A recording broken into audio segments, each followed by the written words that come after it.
Hello, dear viewers. Support me by subscribing to my channel and share my video if you like it. And also, make sure you comment your thought. Now let's start the video. Casterly Rocks 2097 AC. First Moon. Jaime. It had been a week since Westeros was killed, and Jon had barely spoken about it. Berchick and Domeric had left to go back to their keeps, with Thoros staying on for some reason, and while that should have concerned him, it was Jon that truly did. When Loras returned from Highgarden, he came to him within a day of being back. He too worried about his friend, and telling Jaime that while he said he was well, he felt he was lying.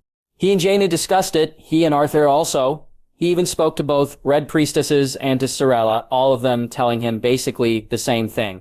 Jon was holding it in, burying it deep inside, and that if he didn't release it soon, he'd explode. Sitting in his room, holding his daughter in his arms, watching her laugh and smile at the shadows on the wall. Jaime tried to decide what to do. "Give her to me," Gacy said from behind him, and he turned, not even having noticed she had come in. "What?" "No, it's all right. I can hold her," he said, looking back down at Joanna.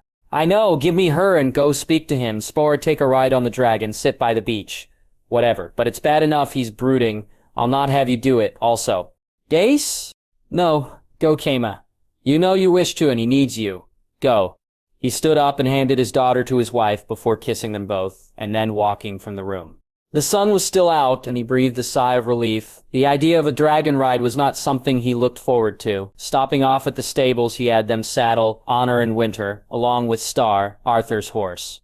Jon having gifted him the stallion he'd won from the race in Highgarden, and Arthur being overwhelmed by the gift from his king. Walking down to the vaults, he soon passed Melisandre's rooms. The Red Priestess and her two companions were sitting in there along with her guards, and he shook his head. He knew that they could not stay here for too much longer and hoped Jon understood. He found him standing on the beach, just staring out on the water as he had done after they'd seen Viserys' execution. No murder, it was murder, a voice in the back of his head shouted. "How long?" he asked Arthur, who was standing with Jules. "Most of the morning." "Jairus, why don't you go take a break? Arthur and I will take it from here." "I'd rather stay, my lord," Jairus said, and Jaime smiled at him. "I know, but go anyway. I'm going to take him for a ride. It'd be for the best if it was less of us," he said, and Jorts nodded and looked to Arthur before walking away. "Just you two?" Arthur asked. "No, you also," he said. Before he walked to stand beside Jon, they stood silently for a few moments, Jon just staring out on the water, while up further along the beach. Ghosts seemed to be chasing the waves, the White Wolf's antics not even being noticed by Jon, as he stood there. After the silence began to feel too much for him, Jaime turned to Jon and saw the expression on his face more clearly. It wasn't sadness or even anger. There was something else there, and he couldn't quite make it out, though he decided to not even try for now. "Come, we're going for a ride," he said, and Jon didn't seem to hear him. "Jon, Winter, Honor, and Star are saddled. Come," he said, and Jon nodded before turning to follow him back up the beach. They were no sooner out of the rock than Jon was off, he and Ghost racing far in front of them, Jaime and Arthur doing their best to catch him up. Though he never left their sight, he was too far ahead of them to catch. He seemed to be pushing Winter to almost her limit. When they did catch him up, he was by the stream, Winter drinking the water as Jon stood beside the mare, speaking to her softly. Jaime walked to him and touched him on the shoulder before motioning to the open space to the left. Once they walked there, he touched him again and then took out his sword. Tapping it 3 times on the ground, he waited until Jon did likewise, and then the spar began. It was quiet at first, both of them concentrating on getting into a rhythm, the edged blades coming dangerously close to contact on more than one occasion. There would be no hits and no points, the spar more a loosening up than an actual contest. It didn't take too long for him to see how relaxed Jon got, how the smirk came to his face as they moved faster. After no more than 10 minutes, Jaime called a stop to it, and Jon nodded before walking over and taking a seat by a tree. Jaime soon following and sitting down beside him. They all said he was mad, just like my grandfather, that he'd have been a threat to us, to me and my crown. Jon said, "And you don't care," he said. "He was my uncle, my blood. There's not so much of it around that I can just accept the loss of more." Jon said angrily. "There was nothing you could have done, Jon," he said. "I could. We could. I knew he had him, and I did nothing. I could have done more. I should have done more. Jon said, shaking his head. Jon. No, there are 2 members of my family out there in Assos. From what Kinvara told me, there are people after them. This Magister he's involved in something and I don't know what it is. Richard is busy with so many things, this has to be a priority. The Magister can wait. I want him dead, but I can wait for that, for him, for Robert, for Jon Arryn. I can wait because it must be done right. But Dany, Shara, I can't. Jaime, I can't lose more family, Jon said as the tears began to flow. Jaime leaned over and wrapped his arm around his shoulder, allowing him to cry against him. After a few moments, he felt Jon stand up, and so did he. No sooner had he than Jon hugged him tightly. No words were spoken between them, and Jaime just patted him softly on the back. Thank you, Jon said as he moved away from him. Jon, I'm here for you, always. We'll fix this, he said, and Jon nodded. The ride back was slower and much different. Jon was in a far better mood, even japing with them both as they rode. His mood improved even more over the next couple of days. Both Jaime and Arthur sparring with him in the mornings and watching as he did so with the others throughout the day. Seeing him laugh with Brienne and Loras, with Satin and Sorella, almost making it seem like he was fully himself again. Though it was the Raven from Castamere which truly brought him back, Tyrion and Joy were returning with Ashara, and Cregan and Jon's happiness at the news was infectious. Jaime was relieved also when he was told that Thoros and Kinvara would be leaving before then, something Jenna was even happier about. Putting Joanna in her crib that night, he smiled when he saw her sleeping, kissing her forehead before he walked to his bed and climbed in beside his wife. Rajan is better, she asked, and he nodded. Good then, perhaps we can go about making him a new brother or sister. Daisy said softly, biting his ear. King's Landing, 207 AC. Jon Arryn. The small council meeting was fuller than usual, Stannis having arrived from Dragonstone with the prince to pretty much only the boy's mother's delight, sitting at the table with Pater, Lomas, Stannis, Rinalien to his chagrin, Grandmaster Tyro. He'd reluctantly accepted that nothing he could do would change the Citadel's decision, and yet, despite his own distaste for having a Tyrell at this table, the man had already shown himself a better sort than Paxo, even if he was a little too focused on the death of his predecessor. What news, Lomas? He began, the Maester of Whisperers being a man he enjoyed speaking to. Tidings from the west, my lord.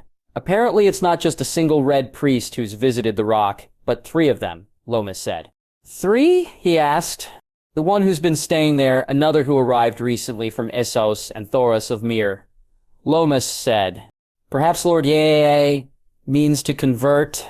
Pitter chuckled. This is no laughing matter, Petyr.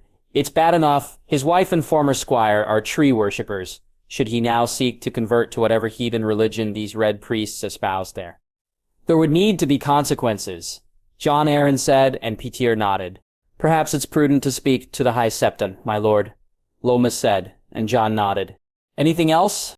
Yes, I want the prince removed from my keep, Stannis said, shocking them all. But the king, he began, can raise his monstrous son himself. I fear for my daughter near that boy. His cruelty and pettiness knows no bounds, Stannis said. You have the freedom to discipline him however you wish. Lord Stannis, Jon said, no amount of discipline can change that boy, but fine, I'll speak to the king myself, Stannis said. Coin Petyr, how are we situated? Good, my lord, Illyr's loans and taxes have been beneficial, though we are down some because of the manse and extra buildings we've gifted him. I find myself in agreement with the king on that, Petyr. The rewards were well earned, Jon said. Indeed, my lord, but the loss of income does take a toll, however. We've more than enough in reserve at the moment. Good, his grace wishes a tourney, a large tourney. He wants the whole realm to attend to celebrate Viserys' death. Truly a death worth celebrating. Right so. It is for the king, and so celebrate it we will. Master Tyrell, the ravens are to be sent today, he said, handing him the pile of papers he'd spent the night writing up. I'll see it done, Lord Hand. Good, is there any other business?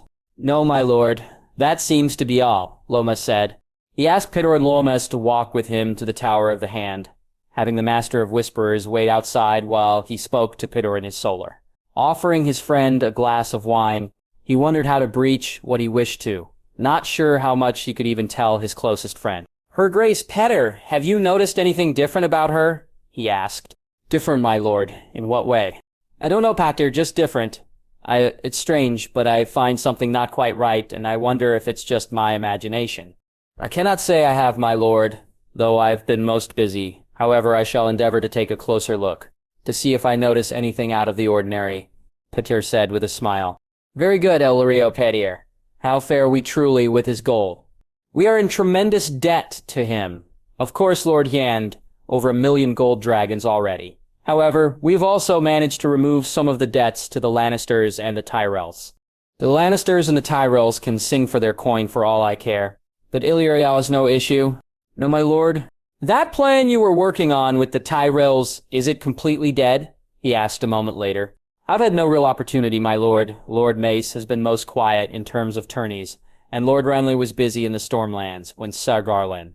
Perhaps at the tourney we can place them together. I'll see it done, my lord, Pater said. Thank you, Pater. Once he had gone, Lomas walked in the man sitting down, while Jon reached behind him and grabbed the bottle of wine, pouring both of them a glass. He looked to his master of whisperers, eager to hear more. These red priests, how long have they been in the West? Thoros and the other one arrived a few weeks ago. The other's been there for more than a year. A year? Aye, my lord. Does the High Septon know of this? I don't believe so, my lord. Good, I'll speak to him on it. Any other news you didn't wish to share in there? He asked. A few things, my lord. Lord Wyman Manderley is sailing to the west. His ship bypassed here to get to there. Also, more and more people seem to be taking up the North's offer to move there. Our people? He asked, surprised. People from Flea Bottom, my lord. What's the offer? A better life, my lord. Food, shelter, and work. Keep me informed of this. As long as it's the wretches from Flea Bottom, I've no issue with it. If it's more substantial people, tradesmen, and people of a higher standard, then I wish to know. What else? Strange reports from the Riverlands, my lord, Lomas said. Both? Scorched areas of land. Oroch's carcasses burned to a crisp, and there have been sightings, my lord, sightings of a dragon. Jon Arryn almost doubled over in his laughter, the mere idea of it, a dragon out there somewhere just flying over the Riverlands. My lord? Forgive me, Lomas. A dragon who came forward with these sightings, he asked, still chuckling. Some shepherds, my lord. No doubt looking for the crown to recompense them. Sheer nonsense, of course, he said, and Lomas nodded. Is that all, Lomas? The Whispering Skull, my lord, Lomas said.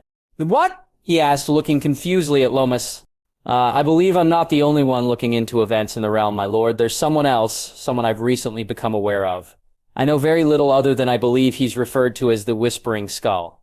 He works alone, or for someone? Jon asked worriedly. I do not know, my lord, however. I've sent my own little birds to find out. I just wished you to be aware that someone else is out there doing as I do. Lomas said, Find this man Lomas, and find who he works for. I will, my lord, Lomas said as he stood up and bowed before he walked from the room. The Lannisters? Tyrells? Illyrio? Or someone else? It could be anyone. He poured himself another glass of wine as he began to think things through. The idea of someone working actively against them hadn't been one he contemplated, though he began to consider it now. This smelt of Olenna's work. The withered old rose would seek to learn all she could, and it would explain why she was so resistant to their efforts. Taking a quill, he quickly wrote a note to Lomas asking him to look into the Tyrells more closely. Later that day, he knelt in the Sept of Baelor, having decided to go visit the High Septon rather than have him come to see him. He felt he needed guidance, and so prayed to the Father, and then the crown. Kneeling there, he soon found himself contemplating all his failures and mistakes. He had intended to go to his gods happy, content in knowing he'd done his duty and that he'd brought the heathens into the fold, that his life had not been in vain. Yet the North was further from the faith than ever. The West was in danger of slipping away too, and he felt his age as he struggled to stand up. Making his way to the High Septon's solar, he passed the other statues, the warrior, the stranger, the smith, the mother, and the maiden. Each of them he'd prayed to at some time or other, and his time was coming, when he'd soon see them all in person. Is His Holiness inside? Jon asked, and the Septon nodded before opening the door to allow him enter the room. A Lord Hand. An honor indeed to have you grace my humble solar. The fat one said, and Jon Arryn tried not to grimace as he looked at the anything but humble surroundings. The honor is mine, High Septon. I come to you with a matter of the gravest urgency, he said, taking a seat and accepting the wine the fat one offered. A fortuitous visit indeed. Lord Hand, I was planning to come speak to you myself. You were. I received a most strange letter from Riverrun, my lord. Lady Catelyn joining in her husband's request to dissolve their marriage and see it annulled. She did what? Jon asked, raising his voice so he was almost shouting. A strange request, and yet one not without merit. She quotes many passages from the good book and many tenets of our own treatise. She also raises some interesting points regarding the North itself. Such as, he asked, trying to stay calm, that this would show the North in its true light, paint them as the heathens that they are. It would allow her to seek to educate her son in the shameful way she's been treated and to use the faith to do so. The fat one said, This cannot be allowed, High Septon. Surely you're not considering such a thing. I and the most devout will speak on it later, and Septim Ordain personally brought the letter to me. She spoke most favorably on the veracity of Lady Catelyn's faith. The king would not be pleased by this High Septon, he said, trying to keep his voice steady. A matter to be discussed later then, once the most devout have made a decision and not before. Now, Lord Hand, to your own matter. He told him of the Red Priests, glad to see the man seemed worried and concerned, and even more so that he began to threaten action against Lord Jaime. Should he even consider converting, heading back to the Red Keep, he was called to see Robert, finding the king drinking while looking up at the head on the spike, Viserys' pained features staring back down at him. The tourney, Jon, it's arranged, Robert asked. It is your grace. The Ravens will leave tonight. Good. I want them to see him, Jon. I want them all to see him, Robert said, laughing and drinking his wine. The North 2097 AC. Ned, his conversation with Maester Rayson was a difficult one. The recriminations coming thick and fast, and Ned not having anything he could really say against them. Everything the man had accused him of was true, and something Jon Benjen, Howland, and others, not to mention he, himself, had felt he had done wrong, though he was glad at least to see that the man recognized and welcomed that he was supporting Jon now. Their talks over their kin were friendly and happy, though, Ablin telling him how proud he was of the man their nephew was growing to be, Benjen speaking of his own pride. Yet through it all, he felt there was something off, something not right, and it was only when he broke his fast the next morning that he realized what that was. Evelyn's, she had been absent from their conversation, unable to be a part of it, and that felt wrong to him. So once she had finished her duties, her lessons with Beth and Jane finally ending, Ned asked her to join him in the Godswood, and he was sitting there with Laia and Frost when she arrived. The two wolves had been inseparable since Benjane's arrival, so much so that his brother suggested he take them both to Moat Cailin with him. He watched as Elle gave them both a quick rub, and then smiled at him as she took her seat. Elle, there's something I need to tell you. A secret I've kept even from Cat, but one I cannot keep from you, he said, and she looked to him. He's Brandon's, isn't he? She said softly. What? Jon, he's not your son. None of us truly believed it, Ned. Of Brandon, yes, but of you, no, she said, smiling softly as she looked at him. Jon is not my son, but no, he's not Brandon's either, he said as he took a breath. Jon is the true-born son of Lyanna and Rhaegar Targaryen, he said as she gasped. But how? I don't. The rebellion was built on lies. Elle, over the years I've found that out. There were forces at work to remove the Targaryens, and they used my sister and Rhaegar to help them do it. But he was married, was he not? No, I've seen the papers myself, Elle. There were letters sent and intercepted. Some were destroyed, but people knew and kept the truth hidden. So Jon is his father's heir?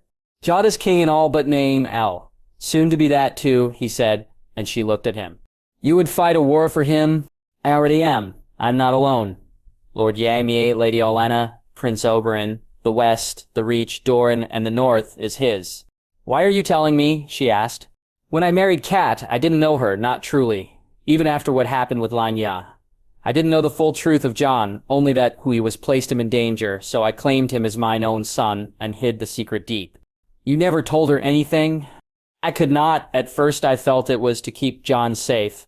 Over time it became how she felt about the boy, how she... Gods, if you knew the half of it, but I couldn't trust her, and I'm not sorry I didn't tell her, he said as Lié walked over and rubbed against him. You don't think she may have... No, She wouldn't have loved him or cared for him. The threat she believed he posed would have just manifested differently. Rather than a bastard who wishes to usurp Robb, he'd be the danger to all our heads, he said, interrupting her, and seeing her nod along. You trust me? I do, he said, smiling at her. She leaned forward and kissed him softly, the kiss quickly becoming more passionate. When she moved away, he looked at her and saw her nod. I've seen Robert more than once. He stayed at our keep when he came north after the rebellion. And how he acted in Highgarden, not to mention his son. Jon is a far better man than he, and he'll be a far better king, so if he's who you seek to support, then he has mine too, she said, and he kissed her again. They left 2 days later and began the ride to Moat Cailin, stopping off at Cerwyn and speaking to Medgar, telling him that the wedding would be held soon and that all they were waiting for was the chance to tell the children. Once that was done, they would be wed, and Medgar was very happy at the news. Even more so when he saw that Ned had kept to his agreement, his daughter's honor intact. Arriving at the moat a little over 2 weeks later, he was surprised to see Howland and some of his men waiting for them, the look on his friend's face causing him some concern. After settling in, he, Howland, and Elle sat in the solar of the gate tower. Howland had greeted Elle warmly and seemed happy with his news. What is it, Howland? He asked as Elle poured them all some ale. Viserys Targaryen is dead, Howland said. What? How? Robert took his head himself. Ned, Howland said, shocking him. I don't understand. I thought he was in Essos. He was, I don't know the details either. Not fully. Only that Robert executed Viserys personally, and that he wishes to throw a tourney to celebrate. A fucking tourney to celebrate the killing of a boy. How old was Viserys? 8 and 10, Howland said. A boy still, Ned said, and Elle nodded. Aye, Howland said. Any word from Jon? Ned asked, and Howland shook his head. Can you get a raven to him? Elle asked, Ned turning to smile at her gratefully. I'll make sure one is sent.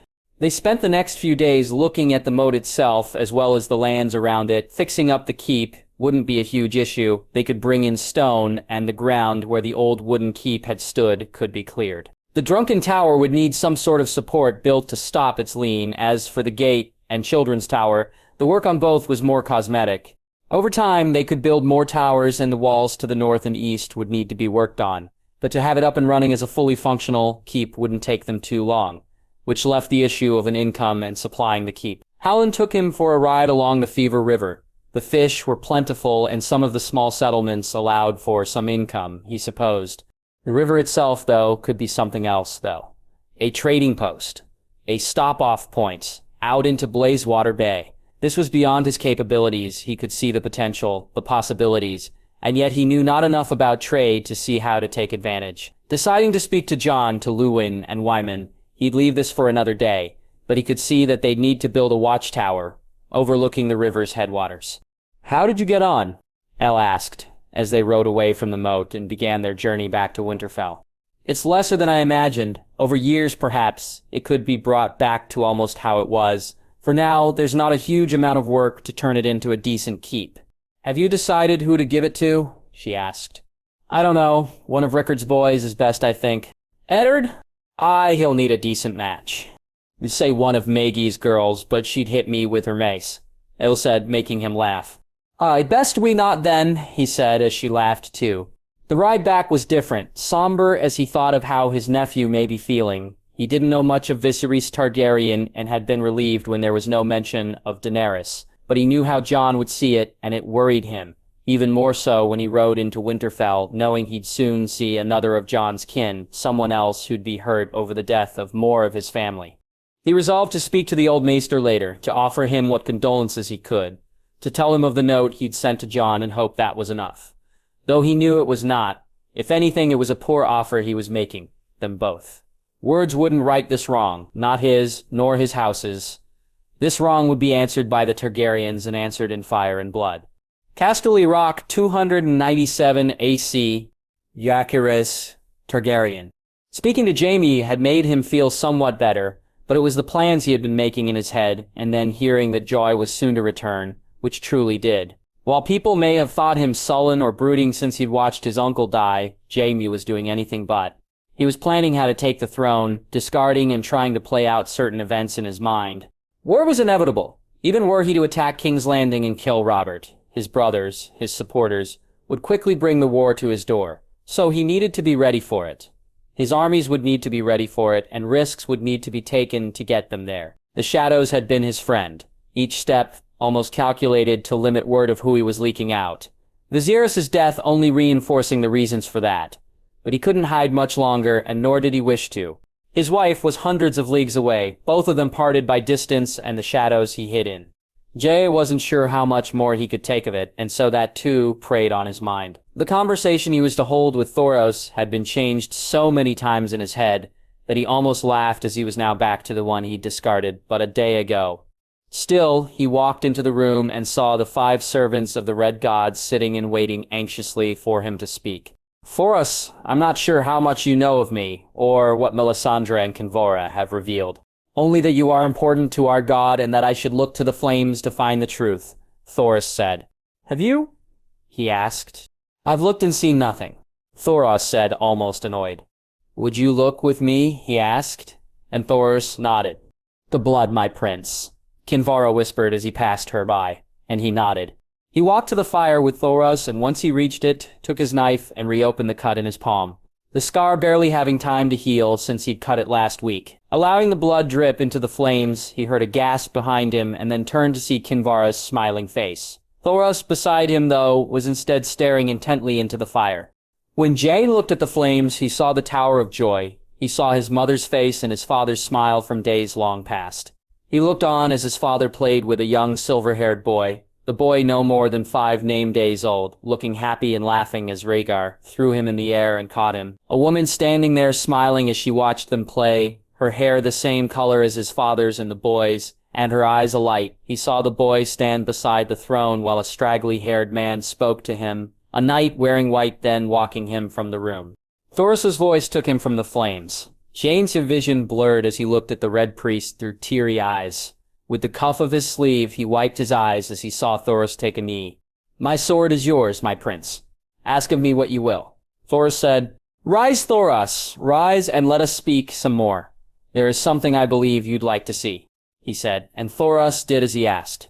Standing in front of the dragons, Thoros and Melisandre spoke of things to come, of what may need to be done. Kinvara would leave with Thoros and Melisandre's guards on the morrow. They would take a ship to Bear Island and be given supplies and horses to travel to the Wall and beyond. Thoros would meet up with Lord Beric. He promised he would do his best to convince the Lord to join Jay when the time was right, or to keep him from the fight. Melisandre was to head to Essos to meet up with the Company of the Rose and to bring them a letter from him, a request and offer of a reward he hoped they'd accept. If they did not, then she was to head to Volantis to gather men of the Fiery Hand and to seek his aunt out. We will do as you bid, my prince, Melisandre said. I look forward to seeing you all again, to stand with you all in the fight to come. He said, his voice full and true. As do I, my prince. I'll speak to our allies, ready them for you coming, Kinvara said. Stay safe, my lady, stay safe, and I shall come, he said, as Kinvara nodded. My prince, I shall do my best to bring him on board. I give you my word, Thoros said, and he nodded. Lady Melisandre, a moment, he said as they were walking back up the beach. My prince? I want to thank you, my lady, for all you've done for me. If I've not shown my full appreciation, then let me do so now. I've welcomed your presence here, and I wish you a safe airy and a safe return, he said. And Melisandre smiled. Rhaegar brought me to you by his will, my prince. Should he will it, I will be returned. Then if I'm truly his chose, he'll grant me the favor and bring you back safely, he said, and she smiled as she walked away. He wrote the letters through the night, one to Daenerys and one to the Company of the Rose, one to the Free Folk and one to Ser Jorah, and finally one to Arya. Some carried offers and requests, and others words of affection and love. He hoped they were accepted for what they were, and that he was doing the right thing with them, handing them to Kinvara and Melisandre the next day. He bid them farewell, and prayed to both his own and their god to see them safe. It was a strange mood he found himself in as he rode back. He'd put some things in motion, and others he and Jaime would speak to Richard on, inform his Uncle Ned, and Lord Wyman and Lady Maeve of, and send word to Lady Olenna and Margaery about. The shadows would hold him back a little while, but the light was starting to peek through, and he couldn't hide among them anymore. Jon, he heard the excited voice as he stepped out of the lift before suddenly he saw her running towards him. Joy, he said happily, grabbing her and lifting her up when she jumped into his arms. "I missed you, Jon, so much. Did you miss me?" she asked as he spun her around. "Of course I did, Princess, so much." "Want to see how much?" he asked, and she nodded. Letting her free from his arms, he spread them as wide as he could, watching as she looked at him. "This much? This is how much I missed you," he said, and when she smiled, he felt his own appear almost instantaneously. Kneeling down, he called her close and whispered in her ear, her eyes going wide, and she looked to see if he was japing. When she saw he was not, she nodded happily, and he kissed her cheek. During dinner, she told him all about her time at Castamere, Cregan nodding his agreement almost as if on cue at certain points of her story. Jax looked to Garyon and to Shara, who sat close to each other, and to Cregan, who seemed to have no issue with it, Joy too taking it as how things should be. When the time came to take her for her story, they took the lift to the bottom, Joy having not changed from her riding clothes since she came back. Soon they were out on the beach, and Jade held her hand as Rhaenys came from the cave. Ligaran following behind his sister. Walking over to the dragons, he told Ligaran and then Rhaenys what he wished to do. His sister happy to have Joy with them for the night's flight. "Ready, Joy?" "Ready," she said with no nervousness at all in her voice, her face full of eagerness for the ride to begin. Helping her up on the dragon's back, he made sure she was sitting safely in front of him, and then wrapping his arms around her, he leaned forward. "Sovigan Remax," he said, and felt Joy breathe deeply as they took to the sky. They flew slowly at first, and he almost laughed loudly when he felt Joy fidget. As much as she was enjoying herself, it was speed she wanted, and so it would be speed he gave her. "Sabagan Adre, Hey Se Yelmio Rhaenys. Fly fast, like the wind, Rhaenys," he said, and his sister obliged. Joy's laughter echoed through the quietness of the night as Rhaenys flew fast across the water. They flew higher and dipped low, turned swiftly and dropped fast, and through it all Joy laughed and looked back at him. Seeing her smiling face, her hair blowing in the wind, each minute he spent with her was like a balm to his soul. By the time they had landed, he couldn't tell how long they'd been flying, only that it was he and not Joy or Rhaenys who had decided it was enough. "Karunvosi Mandia." "Thank you, sister," he said, leaning into Rhaenys' head, before he turned to Joy and walked back up the beach. "That was fun. Can we do it again?" "How about tomorrow? Can we fly again tomorrow, Jon?" Joy said, and he found himself laughing even more. "How about we go for a ride on the horses tomorrow, Joy?" he asked, and almost doubled over with how she answered. "Horses? Oh well, they'll do, I suppose," she said, sighing. He read to her that night, and found her enthusiasm for the flying had worn her out. Joy falling asleep before he had even really begun. Their story time had developed over time, Jon almost turning it into lessons now. Stories had become little tests, with Joy passing them all with ease. He kissed her forehead and made his way down to his room. Richard would arrive soon, and he found that he couldn't wait to get to work. Casterly rocked 2097 AC. Wyman, the Mormon's trident, pulled into the docks of Lannisport, and Wyman, his granddaughters, and Robb had been standing on the deck watching the city as it came into view.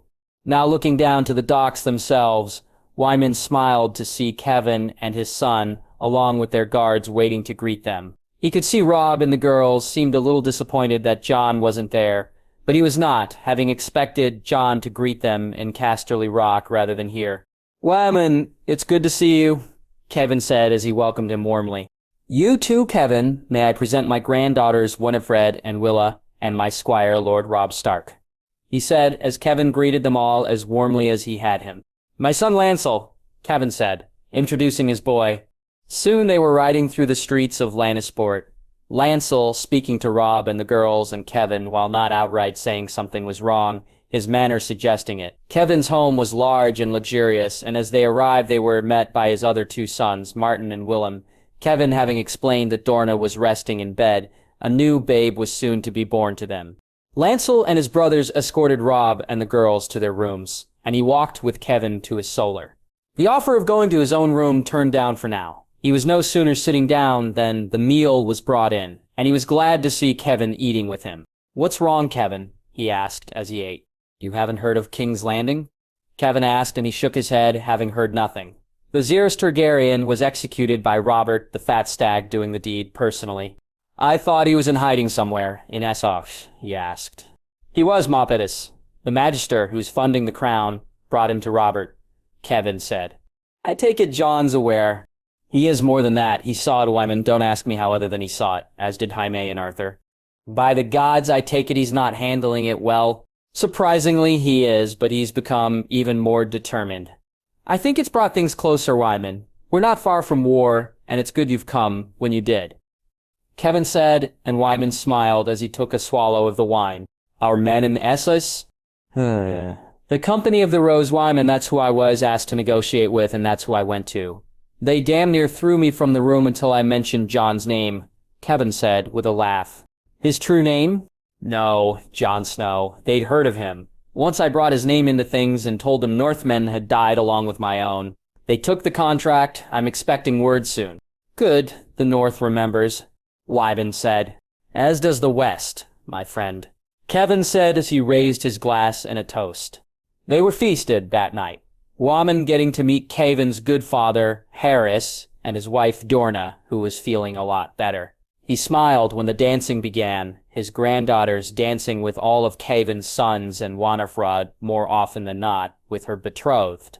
When he noticed that Willa had not only danced twice as much with Lancel as anyone else, but that she seemed to laugh and smile quite a bit with the lad too, he found himself looking over to see that Kevin had noticed it too, a smile on his face as he looked at them. If they got along, then perhaps they could come to an arrangement. It would be a good match, bringing their houses closer, and something he felt Kevin would be in favor of, too.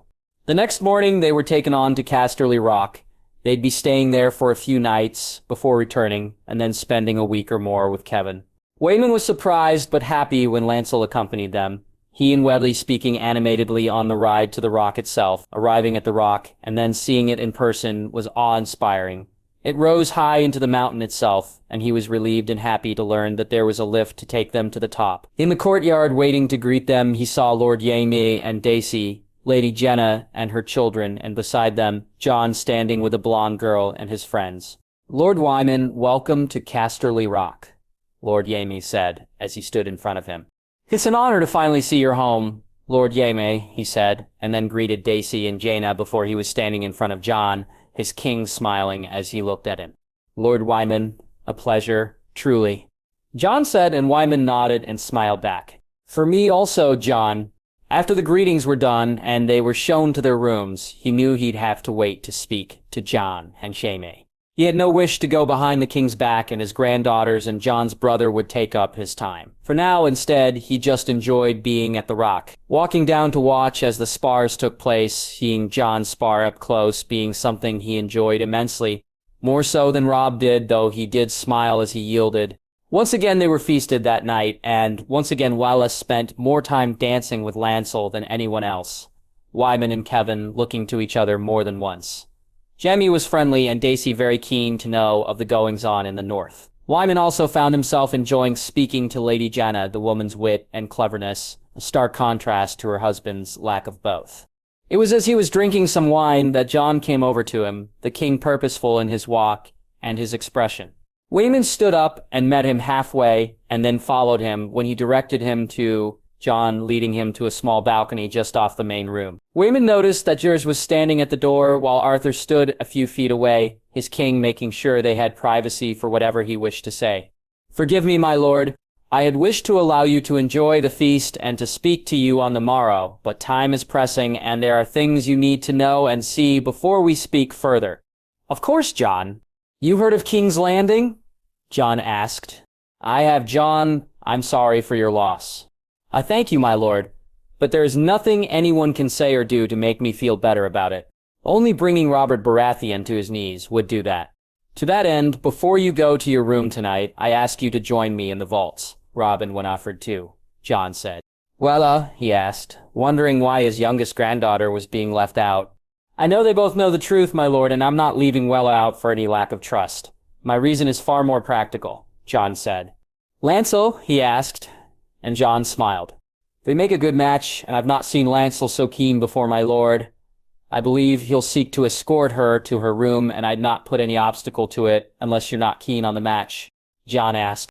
It's a good match, Jon. Even were Kevin and I not friends, or if Kevin didn't get along with Wireless, which he does, so I am in favor of it, then we should not do anything to mess it up.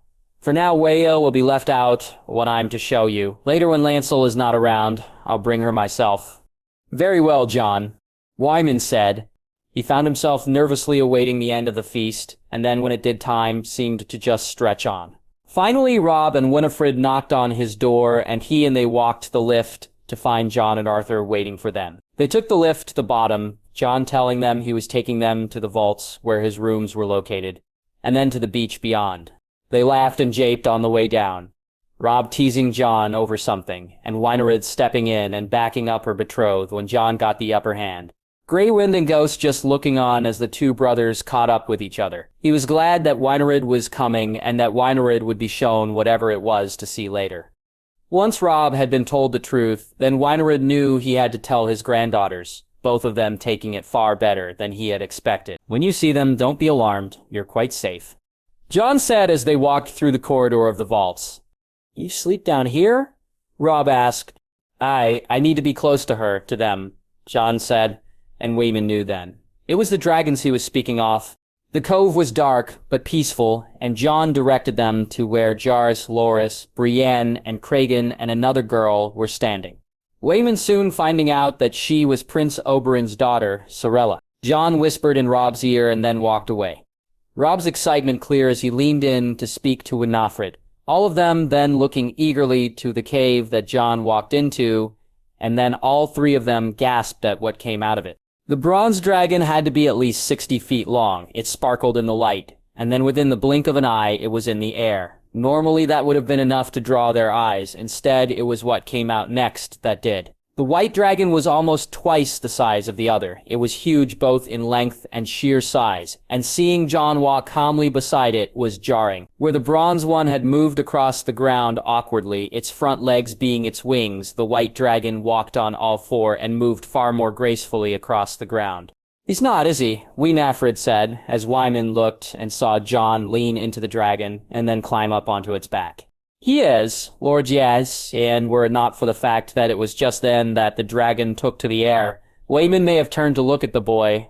The dragon glided easily, and they looked on as it then flew from their sight in mere moments. Not seeing anything for a while, they were stunned, when suddenly the sky was lit up. That flames against the blackness of the night sky, forcing a shiver run down his spine. When Jon flew over them, he was no more than 50 feet off the ground. The wind from the dragon's wings moving the sand and almost knocking them off their feet. He landed gracefully 20 feet from them and climbed off easily.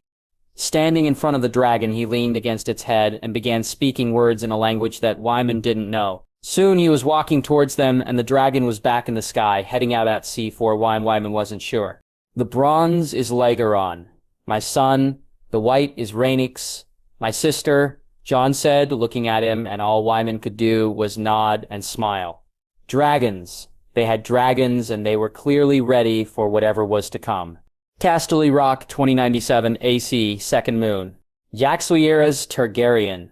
Robb had been amazed to see the dragons in flight, and even more so when he promised to take him for a flight one day. Reimagined and Rhaegar had enjoyed showing off, and when he had asked them to produce their flames, even he was surprised at just how easy and how large they were. Reimagined he'd had some idea of, but Rhaegar was growing quickly, and his flames were far further along than Jay had expected. He had needed Wyman to see, Kevin had, Jenna had, and Jaime had, all already knowing that the dragons were ready. While Lady Olenna hadn't seen the flames, she had seen the dragon, his visit to Highgarden not being allowed to end without him showing them all how he had truly gotten there. "You're sure about this?" he asked, and Lady Olenna nodded. "It's a dragon, Jon. You were able to fly here on a dragon, and I wish to see it for myself." "Her?" he said. "Her. I wish to see her. I'm sure your wife and sister would like to see her also, as does Willis. You're flying over the realm, Jon. People will speak. And should this get out, then we'll be at war. I need to know that they're ready." Olenna said. "They're ready," he said, smiling. After making the arrangements for the ride to where Rhaenys would meet them, and having Olenna agree that only left and right could travel the last few miles, they set out with Jay, Marguerite, and Sansa riding together. While Marguerite had seen Rhaenys before, this was Sansa's first time, and he felt nervous about how she'd react. Explaining the dragon had been difficult enough. It was one thing speaking of a dragon as it was, to then say it was your sister really added to that strangeness. Sansa, though, had accepted it and looked forward to seeing Rhaegar. James feeling his big sister's eagerness to meet her too, they left the escort at the edge of the forest, Olenna relaxing when both he and Sansa confirmed that there were no people around for miles. Thang's instincts and Rhaegar's presence confirming that to them both, he heard the gasp when she came into view, and looked to see it was Olenna and not Sansa who had done so. "She's so beautiful," his little sister said, and Jay couldn't agree more. He helped Marjorie and Sansa from their horses, and Olenna from the cart she'd reluctantly swapped her carriage for when they were at the edge of the woods. Holding his wife and sister's hands, and with Arthur walking with Olenna, they moved to where Rhaegar was. Marjorie reached out to touch Rhaegar's head with no hesitation, and when Sansa saw her do it, his sister did likewise, Lady Olenna having to almost be goaded into doing so. "She will grow more?" Olenna asked. "She will, for many more years she'll grow," he said, and saw her smile. "And she can produce flames?" she asked. "If she wished to, she could burn this wood down completely," Jane said, and felt his sister agreeing in his head. After many more questions and promises to both Sansa and Marjorie that he'd take them for rides when he could, he and Arthur escorted them back to the rest of their guards. Jake said his goodbyes, hard though they were, and Olenna whispered that she was ready when needed in his ear, and then he and Arthur walked back, ready to fly back to the rock. Now, it was with that knowledge that he knew he would need to show others, to have them see for themselves just how ready the dragons would be when needed. Though he had not expected to find himself rushing to make ready for war. He had thought they had more time, and practically they had. But Viserys' death showed the folly and dangers of waiting. The war needed to come on their terms, at a time of their choosing, and it needed to be sooner rather than later. He walked to the room and found Jaime, Kevin, Jenna, Jerian, and Wyman waiting. There were more he wished to speak to. Richard would arrive soon, according to a whisper he had been given, and he'd like to speak to his Uncle Ned, though Wyman could relay a message. He also wished Tyrion was still here, that he had waited, and then he could travel with a message to Oberyn, and instead, he hoped his ravens would arrive as his uncle did. While Jorah and Walder waited outside, he asked Arthur to join him inside, the knight glad to be included in the planning stages, and Jon wishing for his input. Unfortunately, he found out when he arrived that Robert had another surprise in store for him. "Jon," Jaime said, handing him the raven which he took and read quickly. "He's nothing if not consistent." "Gods, what a fucking fool," he said as he looked to the others. "What do we do, Jon?" Ganna asked. "We go. Anything else would seem strange. We go and enjoy Robert's last tourney," he said to Nods. "My niece and nephew?" Jenny asked. "Marcella, I don't know. I need to speak to Barristan, Tommen. I'll sort out personally," he said, and Jaina nodded. "What are your orders, my king?" Wyman asked. "We need to move to bring in all who we can or will need. It's time the lords of the north found out the truth." "Lord Wyman, the lords of the west and reach too," he said, and watched as Jaime nodded and Kevin looked to him before nodding a moment later. "We can use the tourney to bring more to the fold, but we need to be careful. My father tried to do the same, and in the end it cost him his and my mother's life, along with far too many of my family. And I'll not have King's Landing be my Harrenhal," Jade said. "Loyalist houses only during the tourney, my king. Those on the fence once we're safely back in the west," Arthur said. "Agreed. We make no move until Tyrion is back either. We do nothing until we know that all those we care about are as safe as we can make them," Jon said, and saw Kevin nod in approval. "The dragons are ready?" Garion asked. "They are. Lugaron and Tyrion are as one, and Rhaenys and I are ready," he said to Nods. "The ships?" Yami asked. "Are practically warships as they are. 2 new ones should be ready before the tourney ends. I'll have them fitted out even more fully." "Wyman?" Kevin said. "I'll see 2 of my own fitted as such also." Wyman replied. "The Magister?" Yami asked. "Richard will take care of him. I'll have the letters to deal with Baelish ready myself," Jon said. "Then we're agreed. Once the tourney ends, we prepare for war?" Jenny asked. "Agreed," Yarion said. "Agreed," Kevin said, as did Wyman and Jaime, and then Genna herself.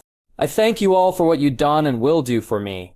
I'll not forget it," Jaime said as he walked from the room, eager to tell Rhaenys it was almost time. There was much more to be done. He needed to speak to Richard, and he had letters to write to his Uncle Ned and others, but taking the lift down with Arthur, Jules, and Walder beside him, Jay felt better than he had in some time. "Are you with me?" he asked simply. To the death, my king, Arthur said, as did Walder, and Jay nodded, closing his eyes and praying it wouldn't come to that for any of the people he cared for. Beyond the wall 2097 AC, Bloodraven, war was inevitable and had always been coming. He'd started and taken part in more than one. He'd helped instigate others since he had come here. Some were mere battles, and one in which he had almost achieved his goals, only for the old gods to find a way to interfere. While he was deep below the sea, he had watched and waited, and though it had taken him some time, he had found the thread he had sought. Family ties no longer bound him, and he had taken his kin's life before, and would soon again, though this one would be a fight for the ages. For years he had tried to stop it coming, done everything in his power to influence events, to see it not come to pass. Better to kill the warrior before he became who he was to become than to face him afterward. Things he had tried, though, had failed. He had killed the mother and father only for the child to be born to another. He had seen both of them dead only for the child to be born anyway. He had influenced events so the child would never grow as he should, only for the gods to take a side and work against him. Had it just been the old gods then, he may have been their match, may have been able to keep his intentions hidden. But their brother too played his role, sending his own favors to the boy, his own wisdom and influence. Death scared him because he knew what awaited him there. It was why he'd taken their offer and why they were fools to give it to him. Now, along with their servants, who he'd so conditioned to be his, it was time to play once more, and the stakes in this game were higher than they had ever been. You are sure of this? Leaf asked. I am. You must see them fall. They come to serve the great other, and they come soon, he said, and Leaf nodded. Where? She asked. Wait for them near the fist. They should come to you within the next 2 moons, he said, and Leaf nodded, and then Leaf, give them no quarter, as they'll not give you any, he said, and saw her determined look. Strange bedfellows were nothing new to him, and he knew here he was making an ally of the strangest of them all, but self-preservation trumped anything else for him. Let the Night King have the free folk, or most of them anyway. The boy would win but lose to him in the process, and he would be free to move once more. He felt the link growing ever stronger, the blood bond soon to be fully realized.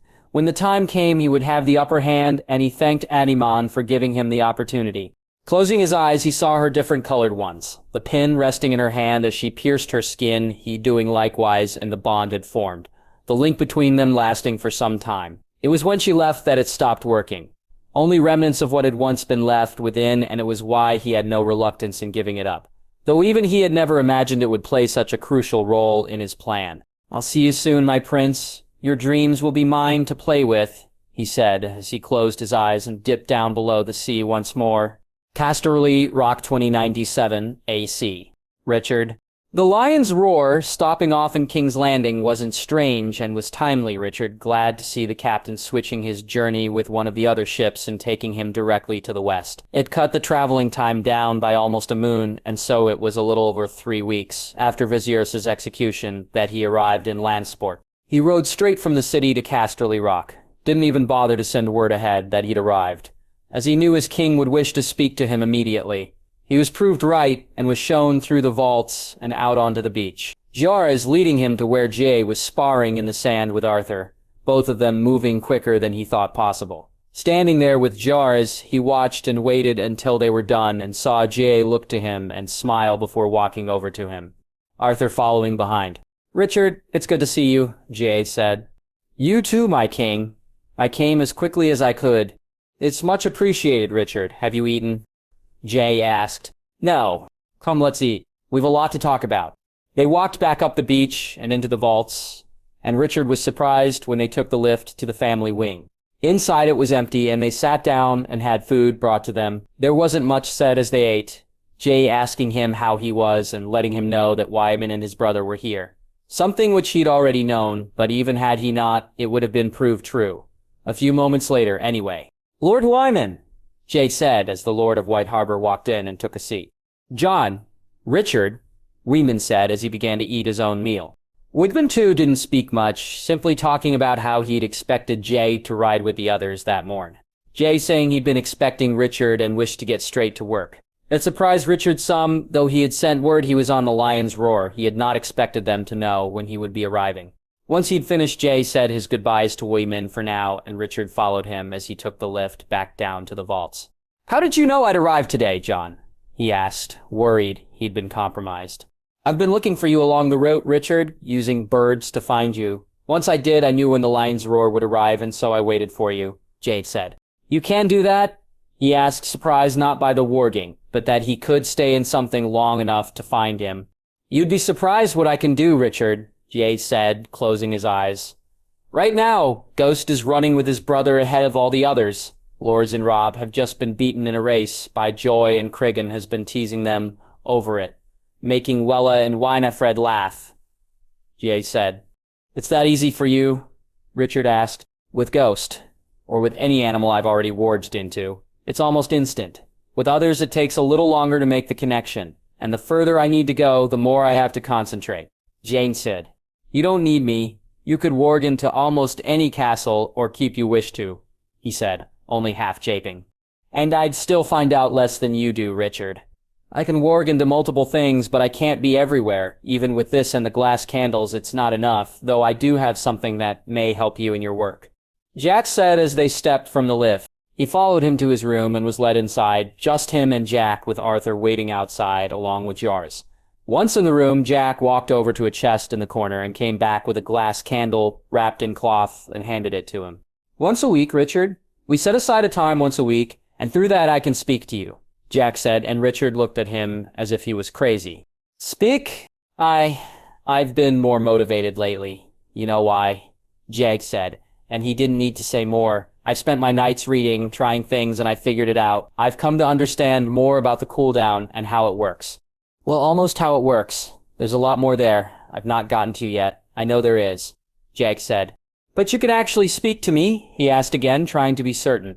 If you wish to see it work, Richard, then you'll need to stay a few days, Jack said. I had intended to, Richard said, looking at the glass candle and trying to figure out just how much of a boon this would prove if true. And he believed, or was starting to, that it was. Before you leave, we'll arrange a time. Once a week I will light it, and we can talk. Anything you need to tell me about, you can. Why not more than once a week, Jay? He asked. Sometimes I'm going to wish to use them to see things. Once I do, I lose the chance to use them for a few days. After we speak, I lose another few. I've figured it out. I can do both, only at the start and end of a week. It's the shortest time I can get it to, for now. For now, he asked. As I said, there is a lot more that can be done with them. I'm still only scratching the surface, Jay said with a smirk. Viziers, he said. Then a moment later, it was impossible, my king. I looked, Barristan looked. Had we more time? I know. I saw, Jay said, and Richard's head spun towards him. You saw? I wish to go, to ride on Reimagined and burn the fat stag and the red keep to the ground, to force them to release my uncle. Reimagined wouldn't take me, and so I looked and saw you weren't the only one who had run out of time. Richard, Jane said, and Richard could see the hurt was still there. Westeros was my uncle. I care not how he was. He was my blood, Richard. My family, I'm not that blessed with so many of them that I can lose anymore, he said. Daenerys, you wish me to find her? He asked, and Jay shook his head. No, Richard, I've made arrangements for my aunt. Your job is much more pressing. He listened as G.A. told him that it was time to make more direct moves, that Robert holding this tourney to celebrate his killing of Viserys was a step too far. The time was almost upon them to remove the stags from where they didn't belong. He asked him to speak to the loyalists, the true supporters of his family. They needed to be brought into the fold and told the truth, the full truth. You weren't afraid of being found out, he asked. It's only a matter of time, Richard. I'll be found out. And when I am, it's far better that it's on my terms than anyone else's. The tourney? I'll go. I have work I need to take care of there. A message I need to send to all who are watching, and something that will help you in your work. Speak only to the most leal of houses during the tourney. Richard, only those who are already with us. The rest, once it's over with.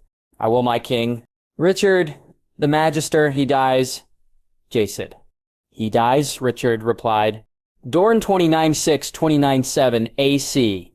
Tyrion, his excitement at traveling to Dorne had been tempered somewhat by the journey itself. Even though the Lion's Tooth was as comfortable as all the Pinnacle ships were, and as fast to Tyrion, this journey had seemed to be the longest he'd ever been on. He knew, of course, that it was not. He'd traveled to King's Landing, passing Dorne on the way before, and yet it felt it all the same. As he sat drinking with Bronn one night, they discussed it, or more. He did, and Bronn just made smart-ass comments, though he found he enjoyed them all the same. The man continually bringing up the fact that since they'd been gone a year already, something that Tyrion couldn't seem to grasp was a jait for some time. That was why the journey felt so damn long. "We've been gone a week," he said, shaking his head. "A year," Bronn said, and Tyrion glared at him. "We left a week ago," he said before drinking some more. "Aye, we did. And what year was it when we left?" Bronn smirked. 2096, he said. "Well, it's 2007 now. See, we've been gone a year." Bronn said as he cut a piece of cheese with his knife and ate it, washing it down with a mouthful of ale while grinning at him. "That's not how it works," he said before hiccuping. "It is today," Bronn said, laughing. He woke up the next morning with his head thumping. He'd not got fall down drunk in years. A couple of times only since Jaime had returned, he reckoned, and he paid for it over the course of the day. Bronn taking great delight in the fact that every little sound, every little noise or sudden movement made Tyrion cringe. "You need more of what we had last night," Bronn said as he bit into an apple. Tyrion throwing up over the side of the ship, amusing him greatly. "Never again," he said when he felt his stomach settle a little. I had a silver stag for every time I've said that. Do you know what I'd be?" Bronn said with a chuckle. "A very rich man," he laughed back. "No, a damn poor one. Only a fool says never," Bronn said as he picked up his own mug and handed it to him. "Drink, you know it'll settle your stomach. Just have the one if it makes you feel better." He did, and ended up having two, though Bronn's grin soon went from his face when he realized that would be all he would be having for the foreseeable future. He asked the captain where they were and when they'd be arriving, happy to find out they were sailing past the salt shore and would be passing Lemonwood on the morrow, and then be in Sunspear by that night. The captain's word proved true, and they arrived just before nightfall the next night, Tyrion both happy and slightly upset to see that while an escort was sent and Prince Oberyn stood ready to greet him, Aerion was not with him. Still, he was glad to see the prince again and was warmly greeted by Oberyn. The smile on his face and the sound of his voice as welcoming as ever. "The Lion of Lannister," Oberyn said, grinning. "The Viper of Dorne," he said back, his own smile just as big. "It's good to see you again, my friend. Come as much as I like the docks. This is not where you wish to be." Oberyn said, "No, it's not." Oberyn climbed into the carriage with him, and Bronn rode the prince's horse back, and as soon as the carriage began to move, Oberyn began to speak. "My niece sends her apologies, Tyrion. We had a visitor today before we knew you were arriving, and while relations have improved with House Yronwood, if Arianne had left to greet you when she had not done the same with them, it would have been taken as an insult." "I understand. Arianne, she is well?" he asked slightly nervously. "Eager to greet you in person, my friend," Oberyn said with a smile. "And you, Oberyn? You and Ilaria? All is well. The children?" "They are, and I look forward to introducing you to my youngest. How fares things with our nephew?" "Good. He and Rain6 took to the sky." "Oberyn, he traveled to Dorne among other places," he said, and Oberyn stared at him. "He was here?" Oberyn asked. "He visited the tower, even found more dragon eggs, if you'd believe it, but you understand why he didn't come here, don't you?" he asked. "I understand. I'd have liked to see him, though," Oberyn said softly. "And you will again soon, no doubt. He's not the only who's flown Oberyn," he said, and Oberyn stared at him before laughing. "A giant shadow indeed," Oberyn said, and Tyrion, for a moment, didn't realize what he was saying before he remembered speaking to him of meeting Rhaenix the first time. He felt his nerves rise once again when he reached the old palace, and as he followed behind Oberyn into the hall, he found them setting up for the night's feast. Oberyn led him to his rooms and had one of the men lead Bronn and his guards to theirs before he turned to him and winked as he walked away. Opening the door, he walked in and moved towards the bed, the darkness in the room only illuminated by the light of the moon outside. "My lion," he heard from behind him, and turned to see Arianne standing there. The slip she wore soon falling to the floor, and he felt his heart soar. "My princess," he said as he moved towards her. It was quick and frenzied and not how he preferred, but they were both like two people who'd been denied water for moons. Two people who'd been forbidden food and had to watch as others dined on the best of dishes. Their hunger and thirst was of a much different sort, though, and even despite the quickness of their coupling, it was sated for now. "I'll speak to you later, when we do this properly," Arianne said, smiling as she kissed him and moved to put her slip back on. "Can't we just skip the feast and move right on to the dessert?" he said, almost whining, and she laughed as she moved forward and kissed him again. My hungry lion, she whispered as she bit his ear gently. He watched her leave through the door which led out onto the balcony, and once she was gone, he lay back down. What her father would think of his offer he didn't know, and he wondered if, as Jon and Jaime suggested, it would take him knowing the full truth of him, or would it be as his aunt suggested, who he was being enough for any man to be proud to call him a good son. Whatever it took, though, he would make Arianne his wife. She had asked him to come and fight for her, He would, with a dragon if necessary. Essos 2897 AC, the shy maid. John Connington. For the first few days he had felt he had failed completely, even more so than he had at the Battle of the Bells, this easily outstripping that as the biggest single failure of his life. He had allowed his king to decide things that he should not, that he was not ready to, and had gone against his own judgment in doing so. Haldon had warned him, and Jon had taken Aegon's side, and he was now responsible just as much as Aegon himself was. Yet it wasn't his king he blamed, nor himself. Instead, his true anger and true rage was directed at Daenerys Targaryen. Somehow she had known what he had planned and had arranged this. There could be no other explanation. Jon didn't understand how the bond with dragons worked, but that she was with the Red Priests, and that she somehow had Shiera Seastar with her, proved what had happened here. This was the blackest of magics, the darkest of them, and it had perhaps cost Jon more than even Robert Baratheon had taken from him. "Well?" he asked as Haldon walked from the room. Jon sitting at the table, drinking heavily. "I've done what I can," he rests, and until, or if he wakes, we'll know no more. It was the same answer he'd given him for over a moon.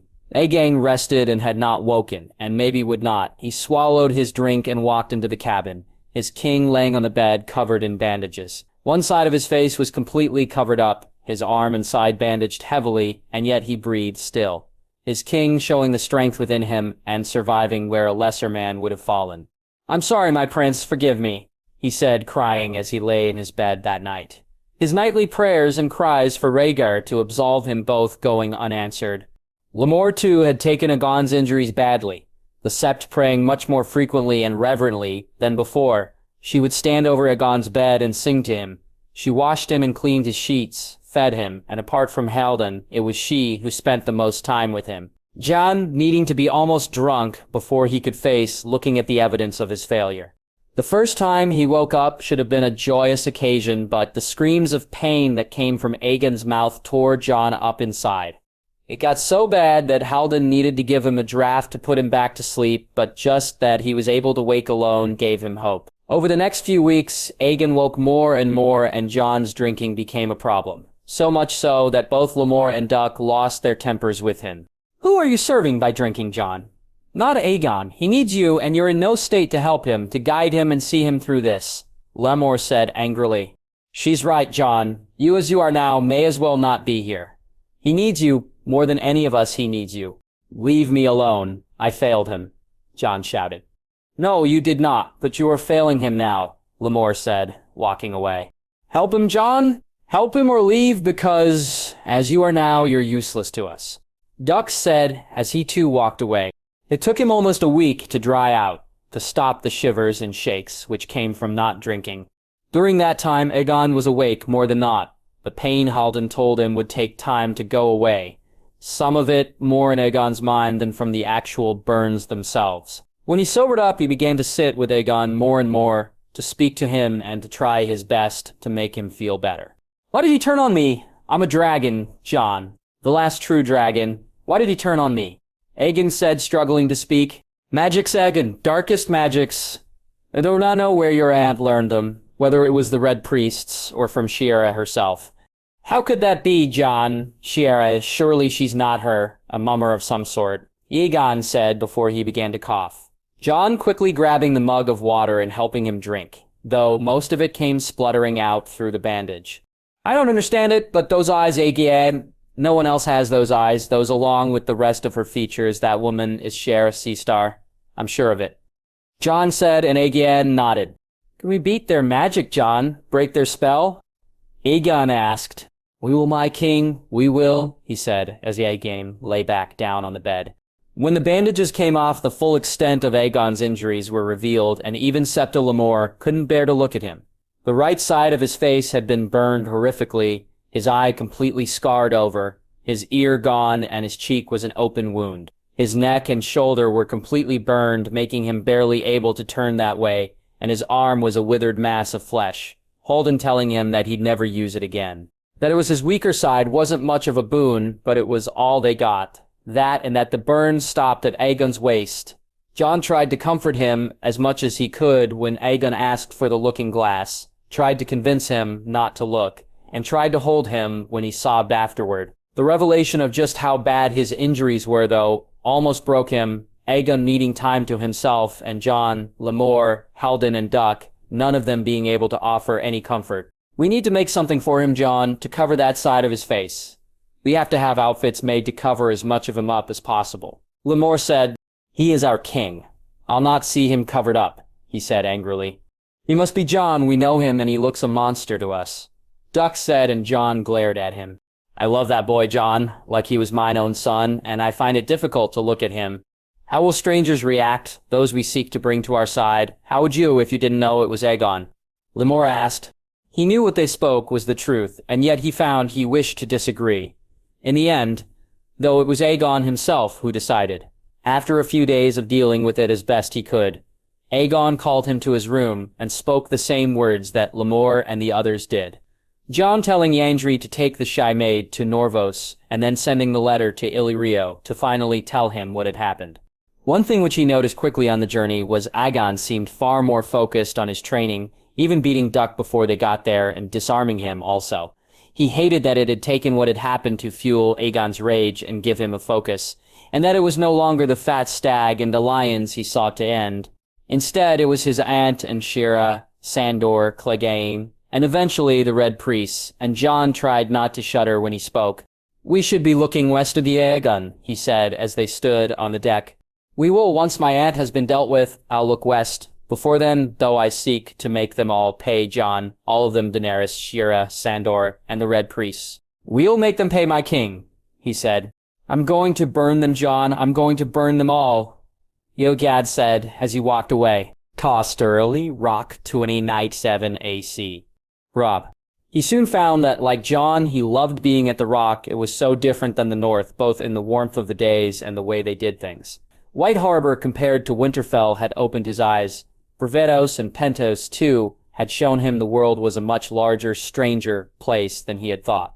But it had also shown him the benefits of the world being like that, of trade and bringing in things that each place didn't have enough of. Ice in the West was a luxury. The East, too. And yet in the North it was everywhere. Here fruits, wheat, and grain, things which were in short supply in the North, were just as plentiful. He'd learned from Wyman, and Jon had spoken of it too since he came here, that one of the keys was to see the gap in the market, see something you had that they did not, and see if there was a way to exploit it. Jon had, with the West and the North together, managed to find some big gaps, and it, along with the building of the ships, had led to Wyman and the North itself becoming far more wealthy. Yet, compared to the Lannisters, they were nowhere. The sheer scope of the Lannister gold mining operation dwarfed almost all the North's trade. When Cregan told him of Castamere and Jon took him to one of the Lannister mines, he began to wonder, did the North have gold or silver or anything they could exploit? "How do you find the gold, Jon?" he asked as they walked the mine once more. "I don't." Jon Japton Robb was glad to see his brother happy. He'd not been for some days.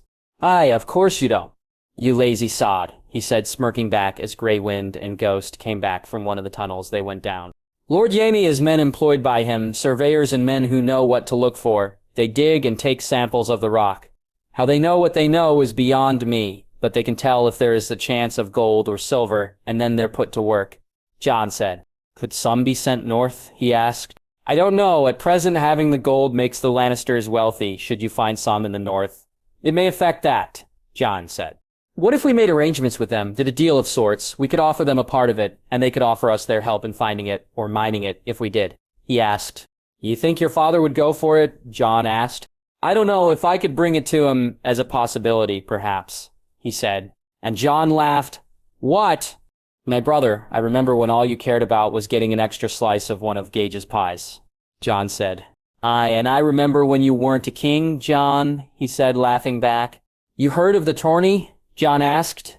You going?"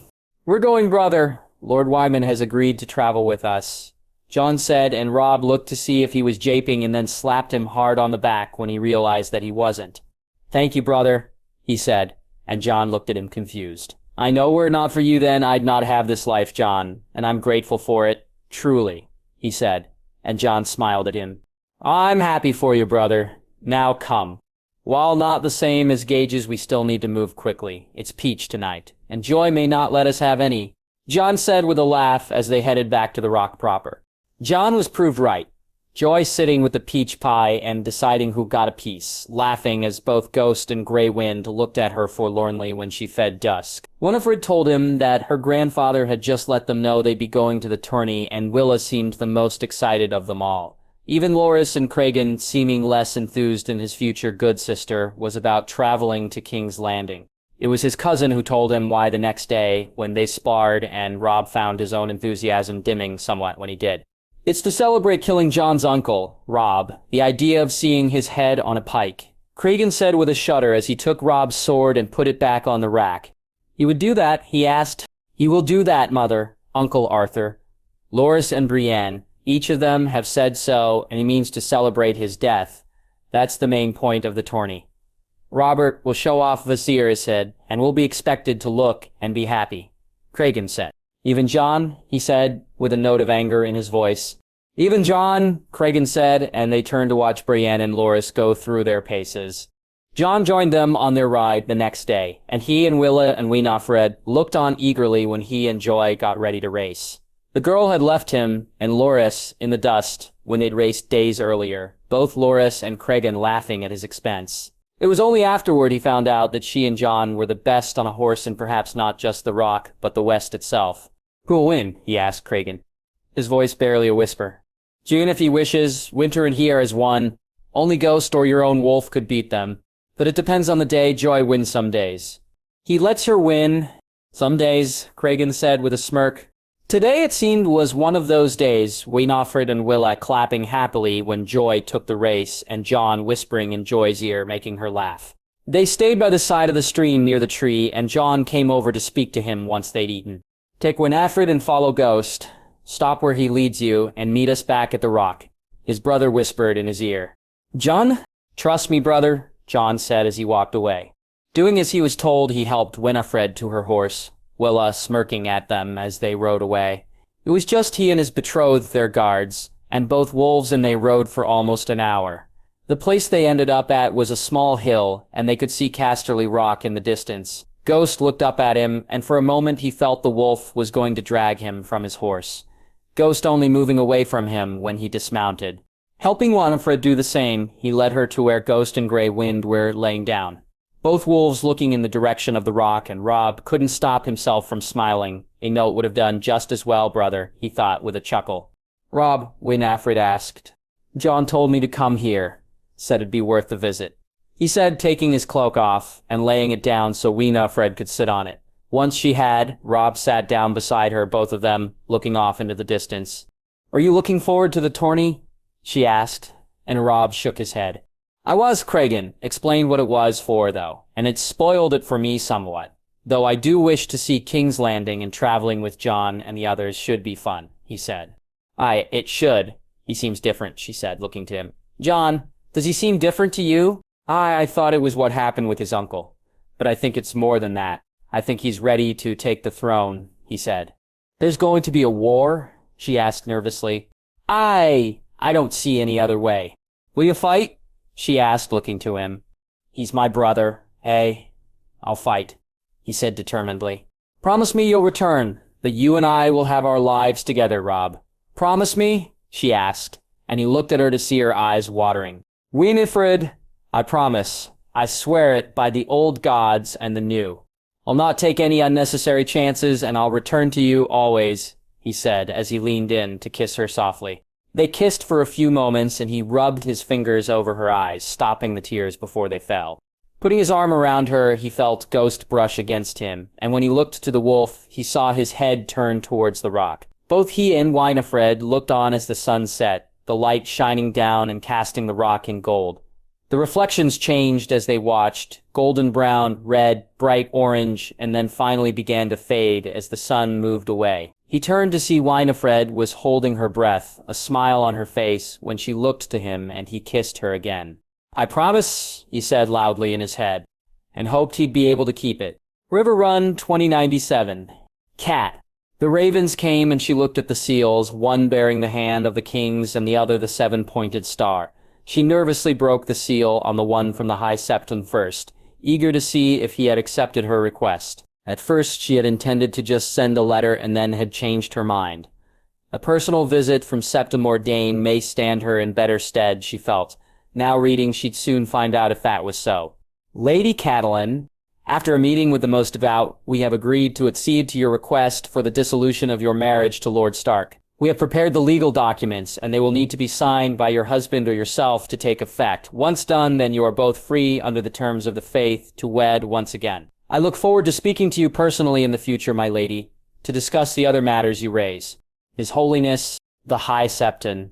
She almost cheered, such was her happiness. Her plan had worked, and she poured herself a glass of wine to celebrate.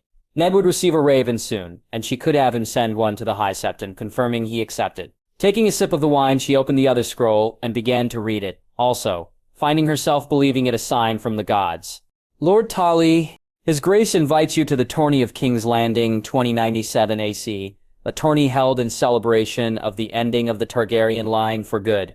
We look forward to you and your party coming to celebrate this joyous occasion. Lord Jon Arryn, Hand of the King. While she wasn't sure exactly what the raven meant by end of the Targaryen line, and she was a little put out that the words were so formal, she welcomed the opportunity to travel to King's Landing. It had been moons since she had seen Padir, and she had worried it would be many more, but now she had the chance to go and speak to him in person, to explain her plan to him, and to make arrangements for their wedding. She had gone over and over in her head to see if there were any other candidates, someone who would add to their own strength, and had found them few and far between. That she was a woman wedded, bedded, and who had given birth was problem enough. A maiden, fair and true being what most sought. That she had also been set aside, and her age as well took some potential husbands off the table. The biggest obstacle, though, wasn't her. It was that those who could offer her what she needed were already wed. The Reach, Vale, West, Stormlands, all of them were off the table. Dorne was an option simply because Dorne was unmarried, but she'd not consent to marry a cripple or to live in such a place. Not even the chance of making Ned and his bastards suffer could make her demean herself so, which also took the Iron Islands from the table. Though on her darkest of days she did consider it, especially given their own enmity with the North. No, it had to be Padir. Not only was he the most palatable of the options she had, he was someone she could trust, and she cared for him also, even if not in that way. Pearl, she called out, and the girl came running. Milady? My brother Pearl, has he returned? No, milady, I believe he's to return this evening, Pearl said, and she dismissed her. Over the next few days, she found out more of the reason for the celebration, the king having executed Viserys Targaryen, that he had done so himself. She cared not for, far too much like his good friend in that regard, for her liking. Edmure welcomed the chance to go to King's Landing as Lord Paramount, to be fated as he should be, and Kat, too, found herself keener to set out on the journey. I believe the children will be there, Kat, Sancha for certain, but perhaps Robb too. Edmure said the night before they left. You really think so? She asked hopefully. I do. They traveled to Highgarden, and this is a far more prestigious tourney than that. Even should he not come, Edmure refusing to say Ned's name ever since the letter had come, I'm sure there's a good chance that Robb may. I hope so, but even if they do not, we shall enjoy ourselves, brother, she said with a smile. Aye, that's the spirit. We'll have fun, Kat. No matter who else is there, he said, drinking his wine. She had wondered if she should let him in on her plans, and had in the end discarded the idea. Better she worked them herself than gave him the chance to mess them up. Despite the controls she'd put on him, he almost messed up every chance he got, and she'd had to cover for him constantly. He'd even slept with a servant and gotten her with child, Kat having to force the girl to drink moon tea before she dismissed her from their service. She'd not allow another bastard ruin her life more than Ned's one already had, and until she was wed herself, this was all she had. Edmure, thankfully though, still showed no signs of settling down, even if his behavior was becoming more and more of a problem. Soon she'd have power of her own, and the ability to make them pay for what they did to her, and so she closed her eyes and wondered what it would be like to lay with Padir as man and wife. Leaving River Run the next day, their party was larger than most. Pearl coming along with her to act her maid, and Utherides being left to act as Castellan. Looking back at River Run, she began to picture the ceremony in her mind, one better prepared and managed than the one she had there years earlier. Though she bemoaned that once again it was not the man she wished that she'd be marrying. Dorne 2097 AC. Duran. The gods laugh when men make plans. Never had truer words been spoken, and Doran felt a fool for not taking note of them years ago. He had planned, plotted, and done little, but not enough, made agreements, and worse, he had kept out of the fight when he should have done more. A betrothal agreement he held in his hand. One half of it an impossibility and the other unlikely. In his other he held the reason why. The scroll from King's Landing showing him what waiting got him. Prince Doran, on behalf of His Grace, King Robert Baratheon, I would like to invite you to the tourney of King's Landing 2097 AC, a tourney to be held to celebrate the ending of the Targaryen line. We look forward to your attendance. Lord Jon Arryn, Hand of the King. He hadn't needed the second Raven to tell him what had happened, his spies having the information relayed to him before official word came from the crown. Viserys was dead, his head resting on a pike above Traitor's Walk, and with it lay Arianne's future as a queen. This route was gone now. Now again he was faced with a decision to make. One half of the agreement was still possible. Quentyn could rule if Arianne could not. But was it truly possible? Arianne had disappointed him greatly upon her return from the west. She'd not, as he hoped, gotten close to Jon Snow, not at least in the way he had wished.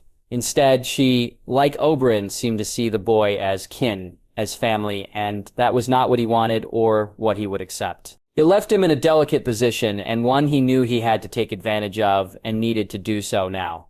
He is here, my prince. Good, send him in, he said, and heard Areo behind him grip his axe, as the Dark Star walked into the room. My prince. Ciergerold, please sit, he said, and the Dark Star did as he was bid. You wish to speak to me? I did, Ciergerold. You're an ambitious man, are you not? I am, my prince. I make no bones about it. But unfortunately, even ambition runs into obstacles. You wish to marry my daughter, and you know I'll not agree to it, he said, and watched as the Dark Star's eyes glared back at him, his lips tight as he spoke. I know, Ciergerold said, his voice strained. What if I changed my mind if I did allow it? What would you do for me if I granted you your wish? Dark Star, he said, and saw how Geralt smiled at hearing him call him by his silly moniker. What it is you require of me, my prince. Something that'll come easy to a man like you, Ciergerold. I wish you to kill a woman for me. Any particular woman, or can I choose? The Dark Star said with a chuckle. A very important one, but do it and you and Arianne will be wed. I give you my word. Very well, who? Margaery Tyrell, he said, and saw the Dark Star smile even more broadly. A rose. I think I'd quite enjoy them, my prince. He waited until the man was gone, and he was sure he was well out of earshot before he turned to Eero, his protector, looking at him with doubt in his eyes. You don't approve? He asked. It's not my place to approve, my prince. I follow your orders, and them alone, Areo said. Speak your mind, old friend, he said, and Areo nodded. You would allow him and Arianne to marry? Aery asked. I am a man of my word. The marriage will happen if Ciergerold does his job, though he'll not live long enough for the betting, he said. And Areo nodded. Then my concerns were as always for nothing, my prince. Areo said, Yet they are welcomed all the same. With that taken care of, he waited to see why the lion had been brought to his domain. He'd not said anything much to Tyrion last time, and he wondered why he was coming back now. That he had spent a number of weeks in Sunspear without coming to see him was in some ways disrespectful and in others welcomed. Doran knew of his brother's friendship with the imp, and given his connection with Jon Snow, he wondered if he'd learned something he didn't know when the man arrived on the morrow. Sleep that night was haunted by bad dreams, arguments he'd had with his sister from years before playing out almost as if they were real. She too, as Arianne, had at times refused to do her duty, to do what was best for Dorne and her house, and they had fought over it many times. In the end, he had gotten his way, and he had sat back and waited for the next part of his plan. Axlianne would marry Arianne, and he would see his blood on the throne, and just like with Viserys, the gods had laughed at him then also. My prince, Rhaegar said, waking him from a terrible dream. He was in the Red Keep, and Altir called for him, and even though he could walk, he never went to her. What is it? He asked, shaking the dream from his head. It's almost noon, my prince. Prince Oberyn and Lord Tyrion have arrived. Rhaegar said, Send in my servants. I need to dress, he said, and Arya did as he was asked. He broke his fast as he met with them. Oberyn and Tyrion waiting in the sunroom for him when he was wheeled in. His brother ate a little and Tyrion, not at all, but Doran found his appetite was unable to be fulfilled, quickly eating far more than he usually did, something which Oberyn commented on. "Hungry, brother." Oberyn japed. "I slept late, missed breaking my fast. I believe I'm eating 2 meals to your 1, brother." "It's good to see you hungry, brother," Oberyn said, and he nodded. On some days before they'd gotten rid of Kaelat, he had found he had no appetite at all. "Lord Tyrion, what brings you to Dorne?" he asked, far more to the point than he usually was, which, again, Oberyn seemed to notice. "I come on a matter of great import, my prince, to me and I hope to you also." "Is this referring to my nephew?" he asked and looked to Oberyn, who nodded. "In a way, my prince, but mainly your daughter." "How so?" he asked curiously. "I wish to ask for her hand, my prince. I come with an offer of a betrothal," Tyrion said, and of all the things he could have heard, this was not one he expected.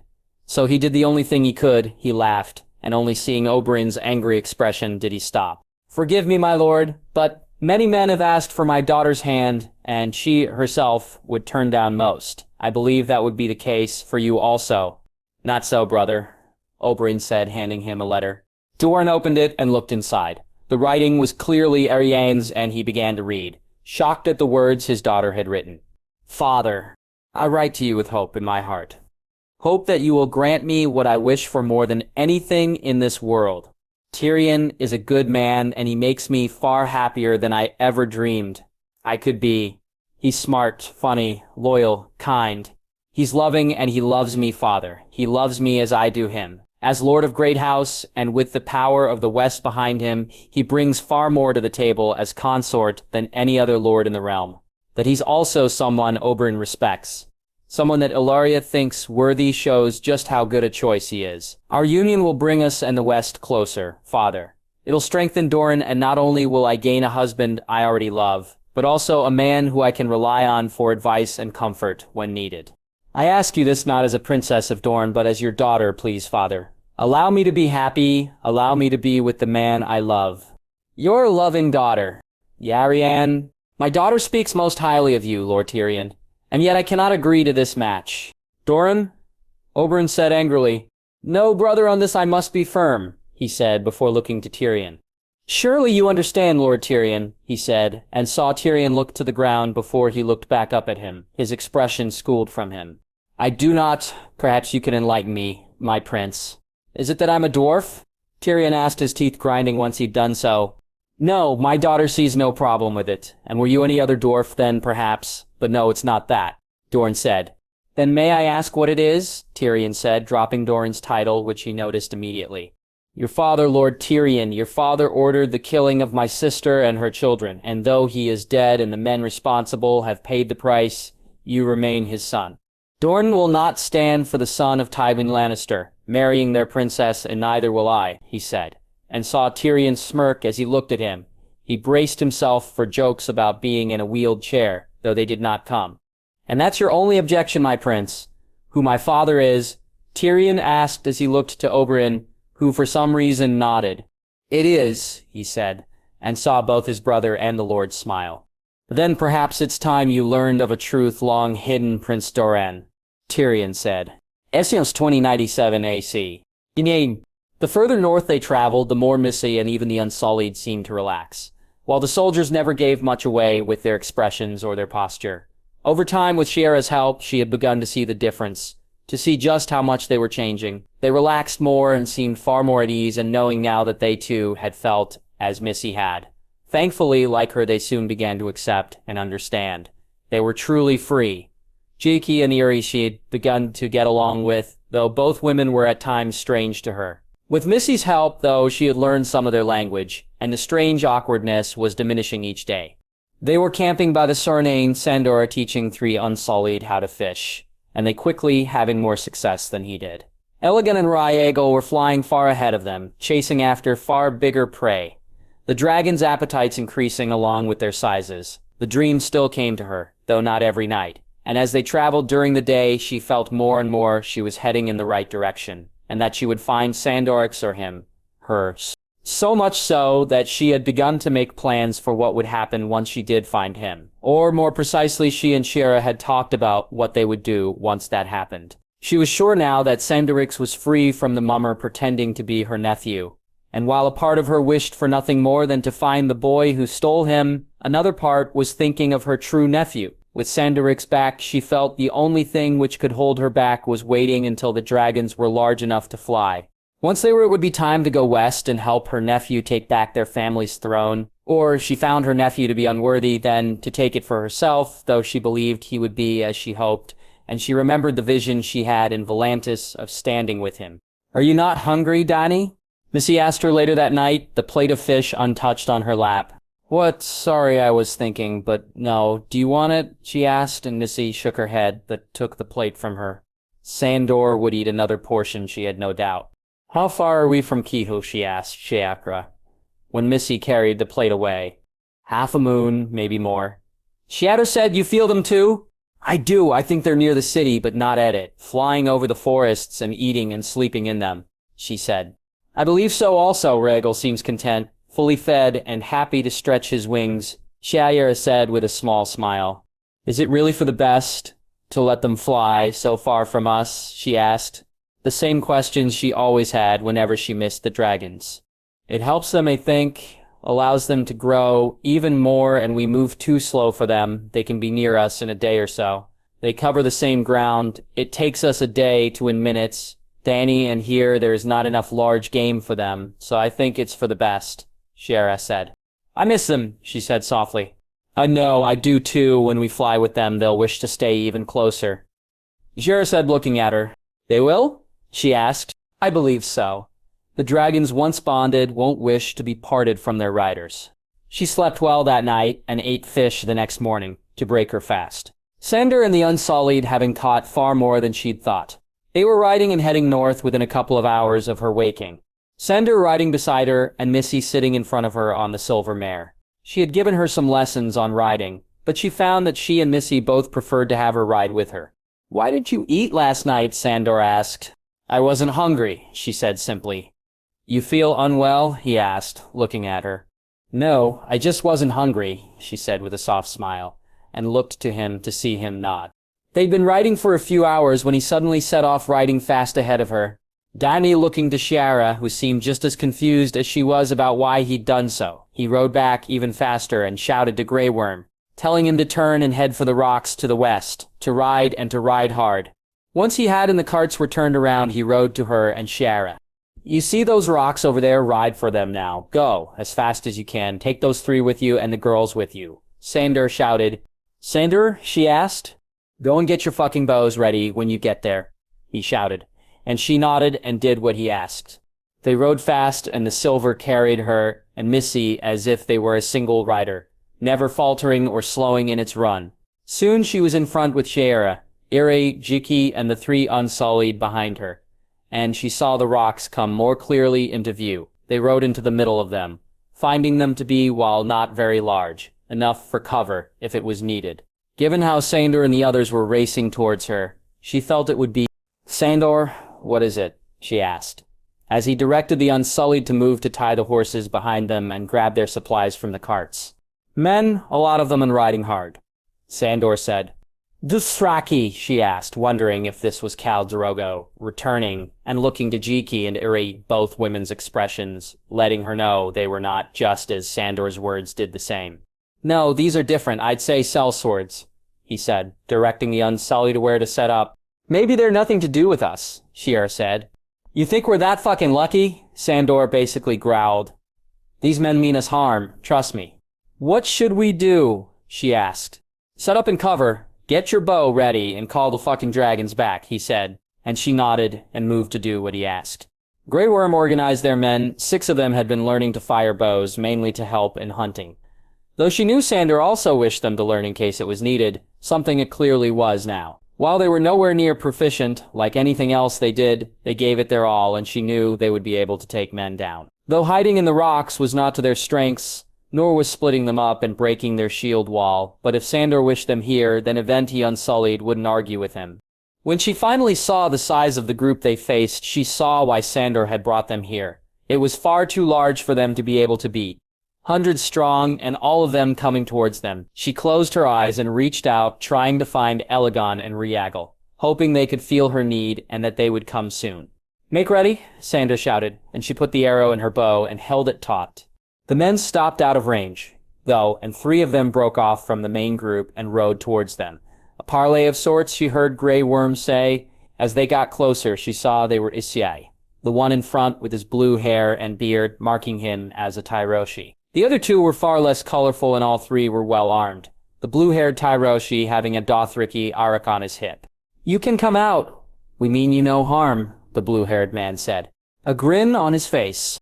"We're fine where we fucking are," Sandor shouted back. "We only want the girl. The rest of you can go in peace," one of the other men said. "Fuck off," Sandor replied. "We have you outnumbered, boxed in. You'll all die here and we'll take her anyway." The third of the men said, "Over my dead fucking body and the fuckload of your men's," Sandor said with a laugh. "Or you could just come out and fight me. Beat me and we'll let you go." The blue-haired man said, but Daenerys caught the wink he gave the other 2. "Who the fuck are you?" Sandor asked. "Daddio Naharis. Perhaps you've heard of me?" the blue-haired man said with a smile. "No, I'd have remembered the name of a stupid fucker like you if I'd heard it," Sandor said, and she looked on as Dario grimaced and went to move his horse forward, one of the others holding him back. "So you'll not take me up on my offer?" Dario said, after a few moments, calming himself before he spoke. "I'll make you a counter. You and your men can go fuck themselves," Sandor said, and she heard the laughs coming from the 3 of them. "I'll keep you to last. You can watch when we take the girl one by one." "I've never wetted my cock in a princess before," Dario said. The arrow flew true, and were it not for the man wearing something on his chest, he'd be dead, the 3 men racing away and back to the others. She heard Sandor's footsteps behind her, and turned to see him looking at her with a small grin on his face. "Next time, go for the horse," he said, and she smirked as she put another arrow in her bow. They watched as the group split into 4, the men moving to encircle them, and she felt scared for the first time in years. Ever since she'd been with Sandor, she'd felt, while not invulnerable, almost so that scared little girl she had once been was long gone, and she'd not missed her at all. Now, though, she felt scared not for her, but for those with her, for Missy and Grey Worm, for the Unsullied and Jiki and Eerie, for Shiera and for Sandor. She knew they'd not survive this attack. The numbers against them were far too high, and Denny felt responsible for those who were with her. She had rescued Missy for what? Freed the Unsullied for what? Shiera had joined her, because she was her kin, and Sandor was with her to protect her. But if she was not here, then they would not need to be. They'd, while perhaps not being safe, at least live until tomorrow. "Maybe I should go to them, let them take me," she said softly. Missy and Shiera closest to her both shaking their heads. "Men such as them would not let us live, Danny," Shiera said. "I don't wish you to go, Dany," Missy said softly, the little girl showing far more bravery here than she was. "The dragons?" Sandor asked. And she shook her head, watching as he took a knee and leaned in close to her and Missy. Shiera moving over to them. "When you get the chance, you take the horses and ride fast. Ride south back to those woods we passed. You ride for your lives," he said as he reached over to moss her hair. "You hear me, you fuzzy fucker?" "I hear you," she said, and saw him smile as he moved to the rock closest to them and knelt down. Soon his sword was drawn and his eyes were closed, his lips moving in some silent prayer. She heard the sound of the hoofbeats as the horses charged, and she raised her bow, ready to fire. Looking behind her, she saw Grey Worm hold his spear, and to her left, Sandor had drawn his greatsword. Shiera held her daggers and Missy a small knife. Around her, she could see the dust as they came from all sides. She closed her eyes and settled herself before opening them, ready to fire. The flames came before the roar, those in front of them soon covered, as the dragon flew on, roaring as he did so.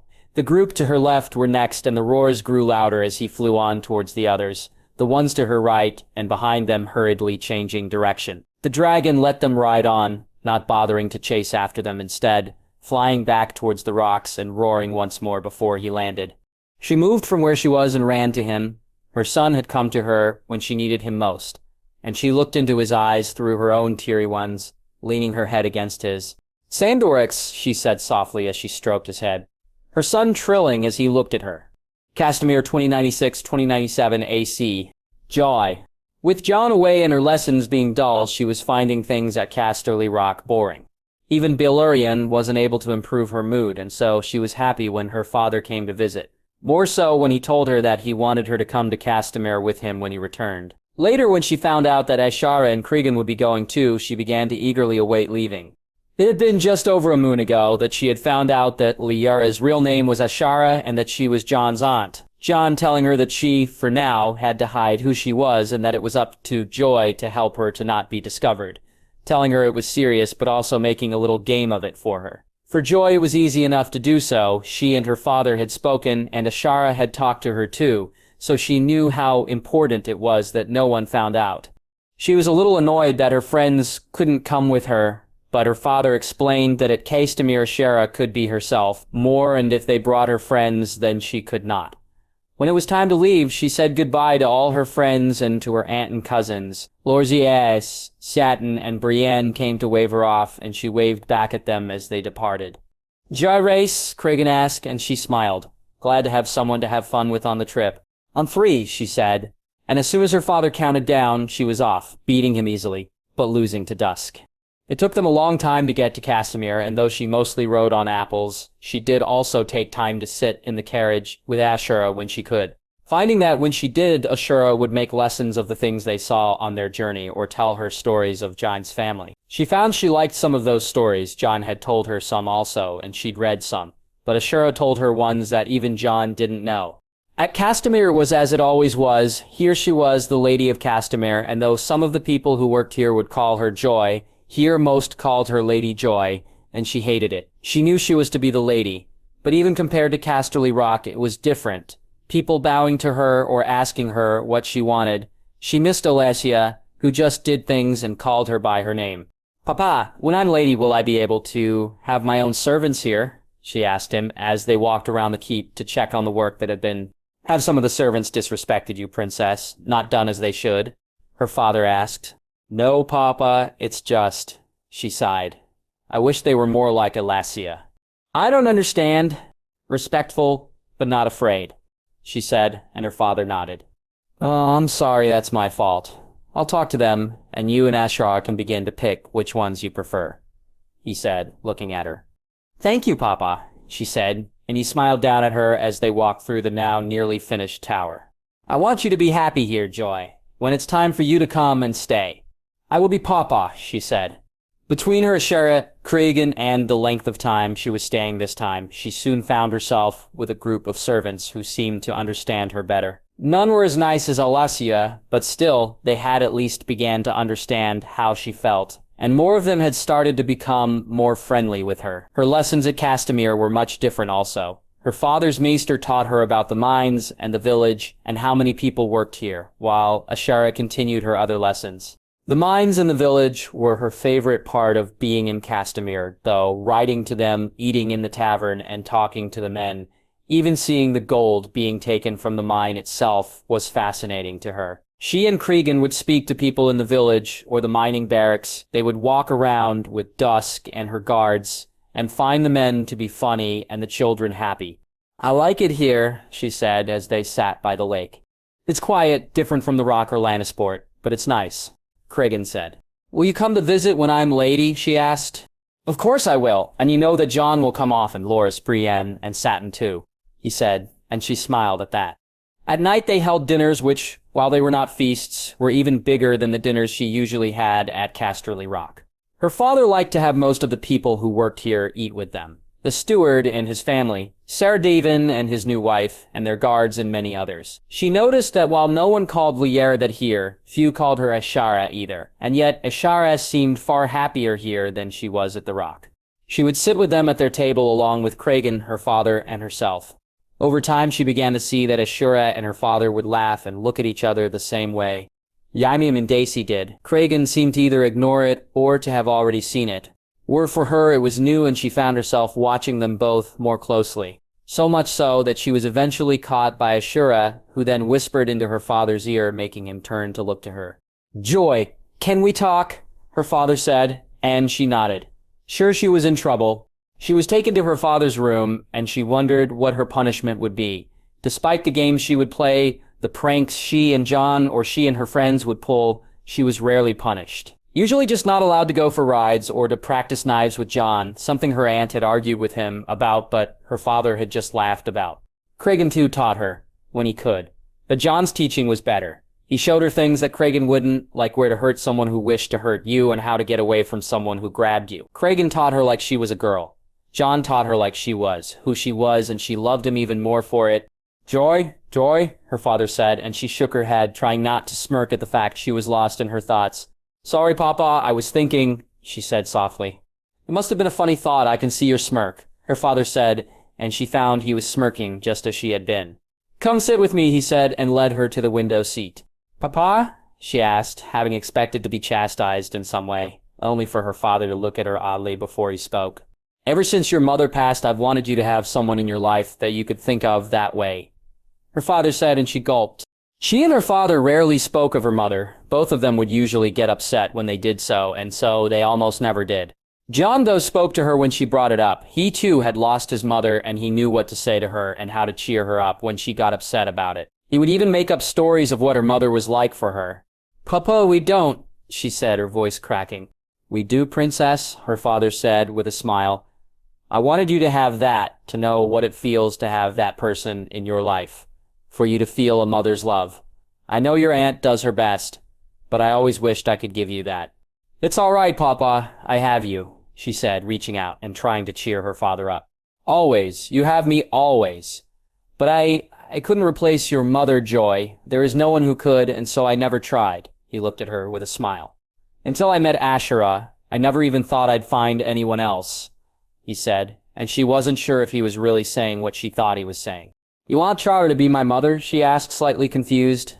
I want you to give her a chance to be Joy. I love her, and she loves me.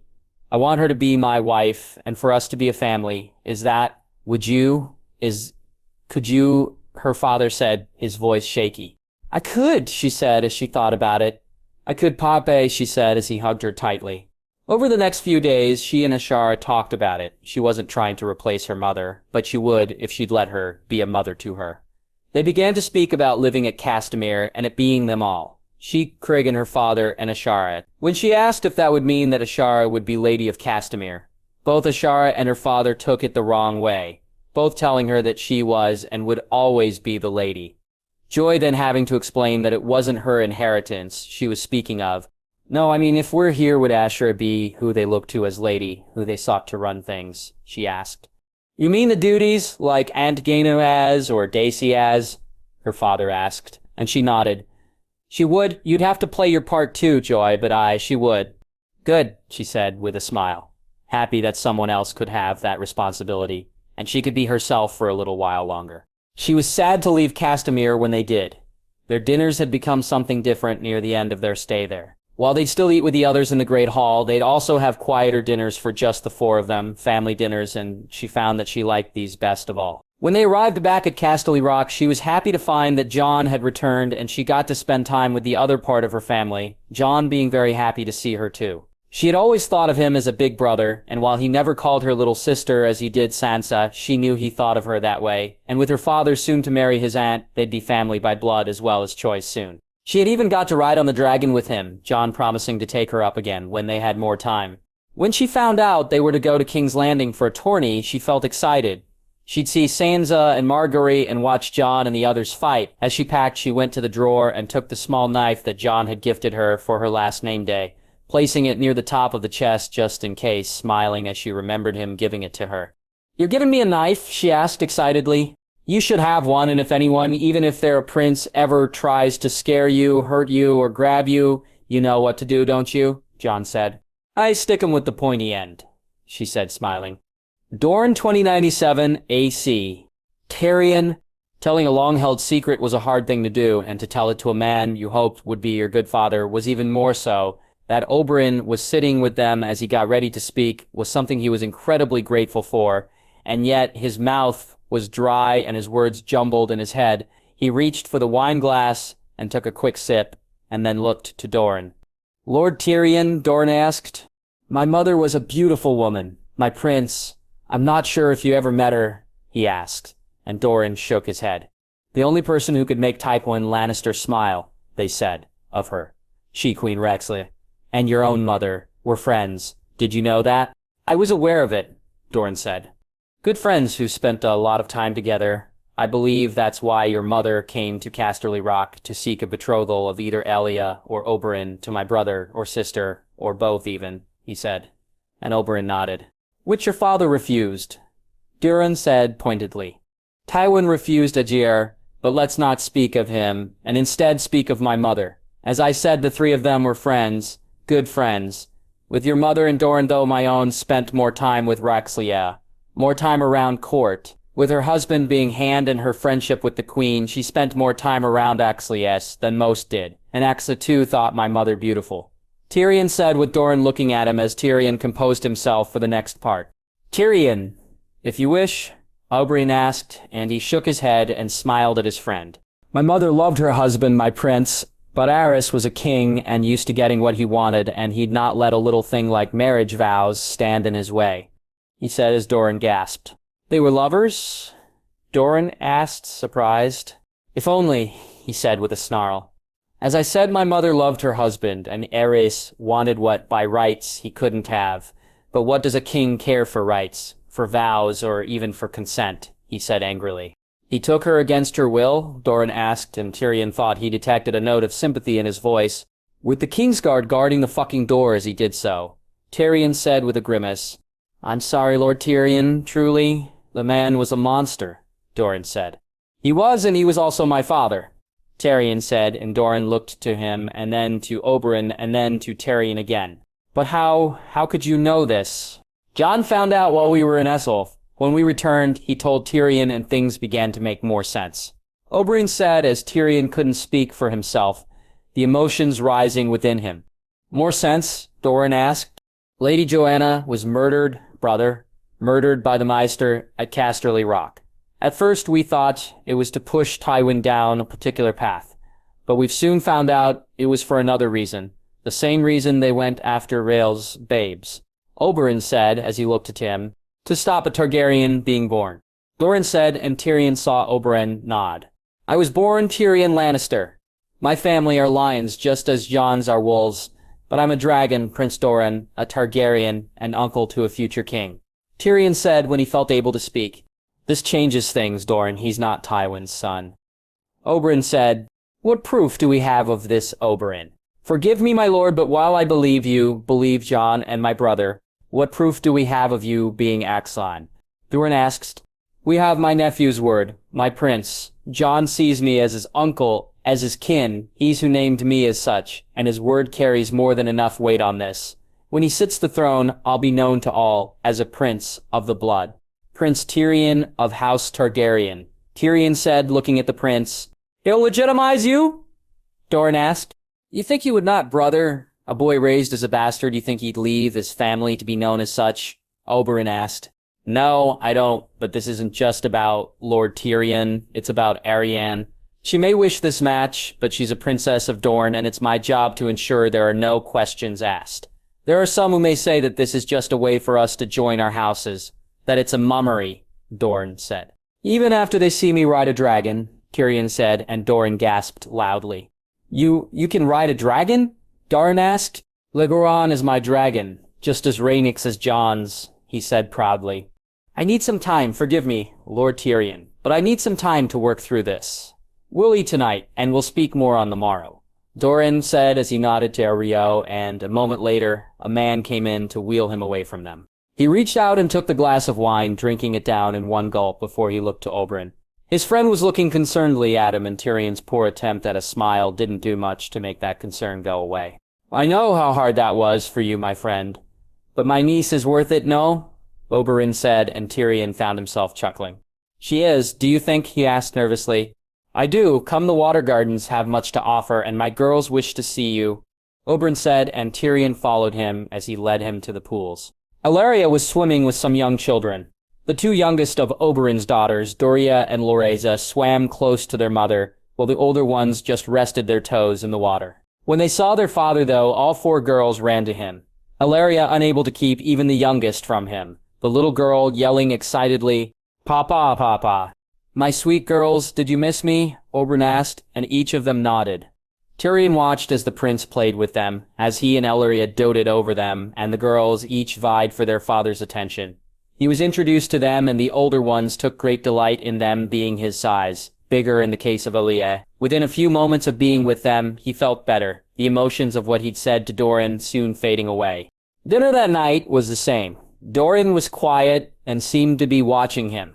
Oberyn was his usual self, and Elleria and the girls were who he spoke to, mostly. Each of the girls seemed fascinated by him, Elleria saying it wasn't his height but his newness, a new face in this place being a rarity. He slept that night with the smell of perfume on his body, little droplets that he put there from the bottle Arianne had given him. "So you think of me when you're alone in your bed," she said, handing him the bottle. "I always think of you when I'm alone in bed," he said back, getting a smile from her in return. "But now you'll think of my scent, my taste, and when your fingers travel, you'll know that mine are doing the exact same thing," she said huskily. Laying in the bed, he almost laughed when his fingers began to wander, shaking his head and trying to figure out if anyone had ever made him feel this way. Even here, without her, she was all that was on his mind. As his hand moved lower, he closed his eyes and pictured her doing the same thing. Waking the next morning, he broke his fast with Oberyn, Ellaria, and the children. Doran was not one who enjoyed big meals first thing. Instead, he was someone who preferred quiet when he broke his fast. They were standing by the pools when the servant came and asked them to follow her. Tyrion and Oberyn soon being led into Doran's solar. The prince was sitting there waiting for them. His face was unreadable to him, though Oberyn smiled, and when he saw that Tyrion began to hope, "My daughter's happiness is very important to me. However, it alone cannot be the reason why a princess of Dorne marries. Alliances, a suitable and worthy match, improving Dorne's prospects, all of this must be at the forefront of every decision I make." Doran said, "Indeed, my prince," Tyrion said. "Were you a Lannister, my lord, I'd have continued in my refusal. The actions of Lord Tywin would leave me with no choice. While Aerys was just as terrible a man as he, to my people he is perceived far better, and so you have my permission to wed my daughter." Doran said, and Tyrion felt almost ready to cheer out loud. Such was his joy. "I thank you, my prince, truly," he said happily. "I do have conditions, my lord," Doran said. "My prince? I cannot allow the wedding to occur while you're a Lannister, so once you're named officially as Tyrion Targaryen, then and only then can you and Aerion be joined." "That is your only condition?" he asked.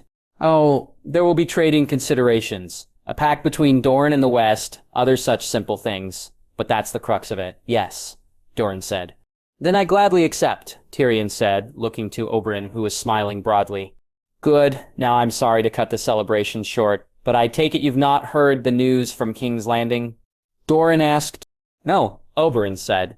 "Viserys is dead, killed by Robert's own hand," Doran said, and Tyrion found himself shaken from the little daydream he had been having of how he and Arianne would celebrate this news. "But how? He was in Essos," he asked. "The Magister handed him to the crown personally. Robert executed him, taking the sword from Saarlin to do so," Doran said. "Jaime?" Oberyn said softly. "We'll no doubt know by now. Apparently Robert wishes to throw a tourney to celebrate," Doran said. "Of all the things!" Oberyn said angrily. "I need to send a raven to my nephew," Tyrion said.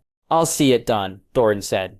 Tyrion knew the news should be affecting him, hurting him, and making him feel something that he wasn't feeling right now. The problem was that not only did he not know Viserys and so not feel much for him, he was feeling better than he could ever remember. Both his head and heart were in a much happier place. She would be his wife. They would be wed. He, Tyrion Lannister. No Tyrion Targaryen would be getting a princess for a wife. That alone would be more than he could ever have dared to hope. That the princess in question was Arianne, it was more than he had ever dared to dream.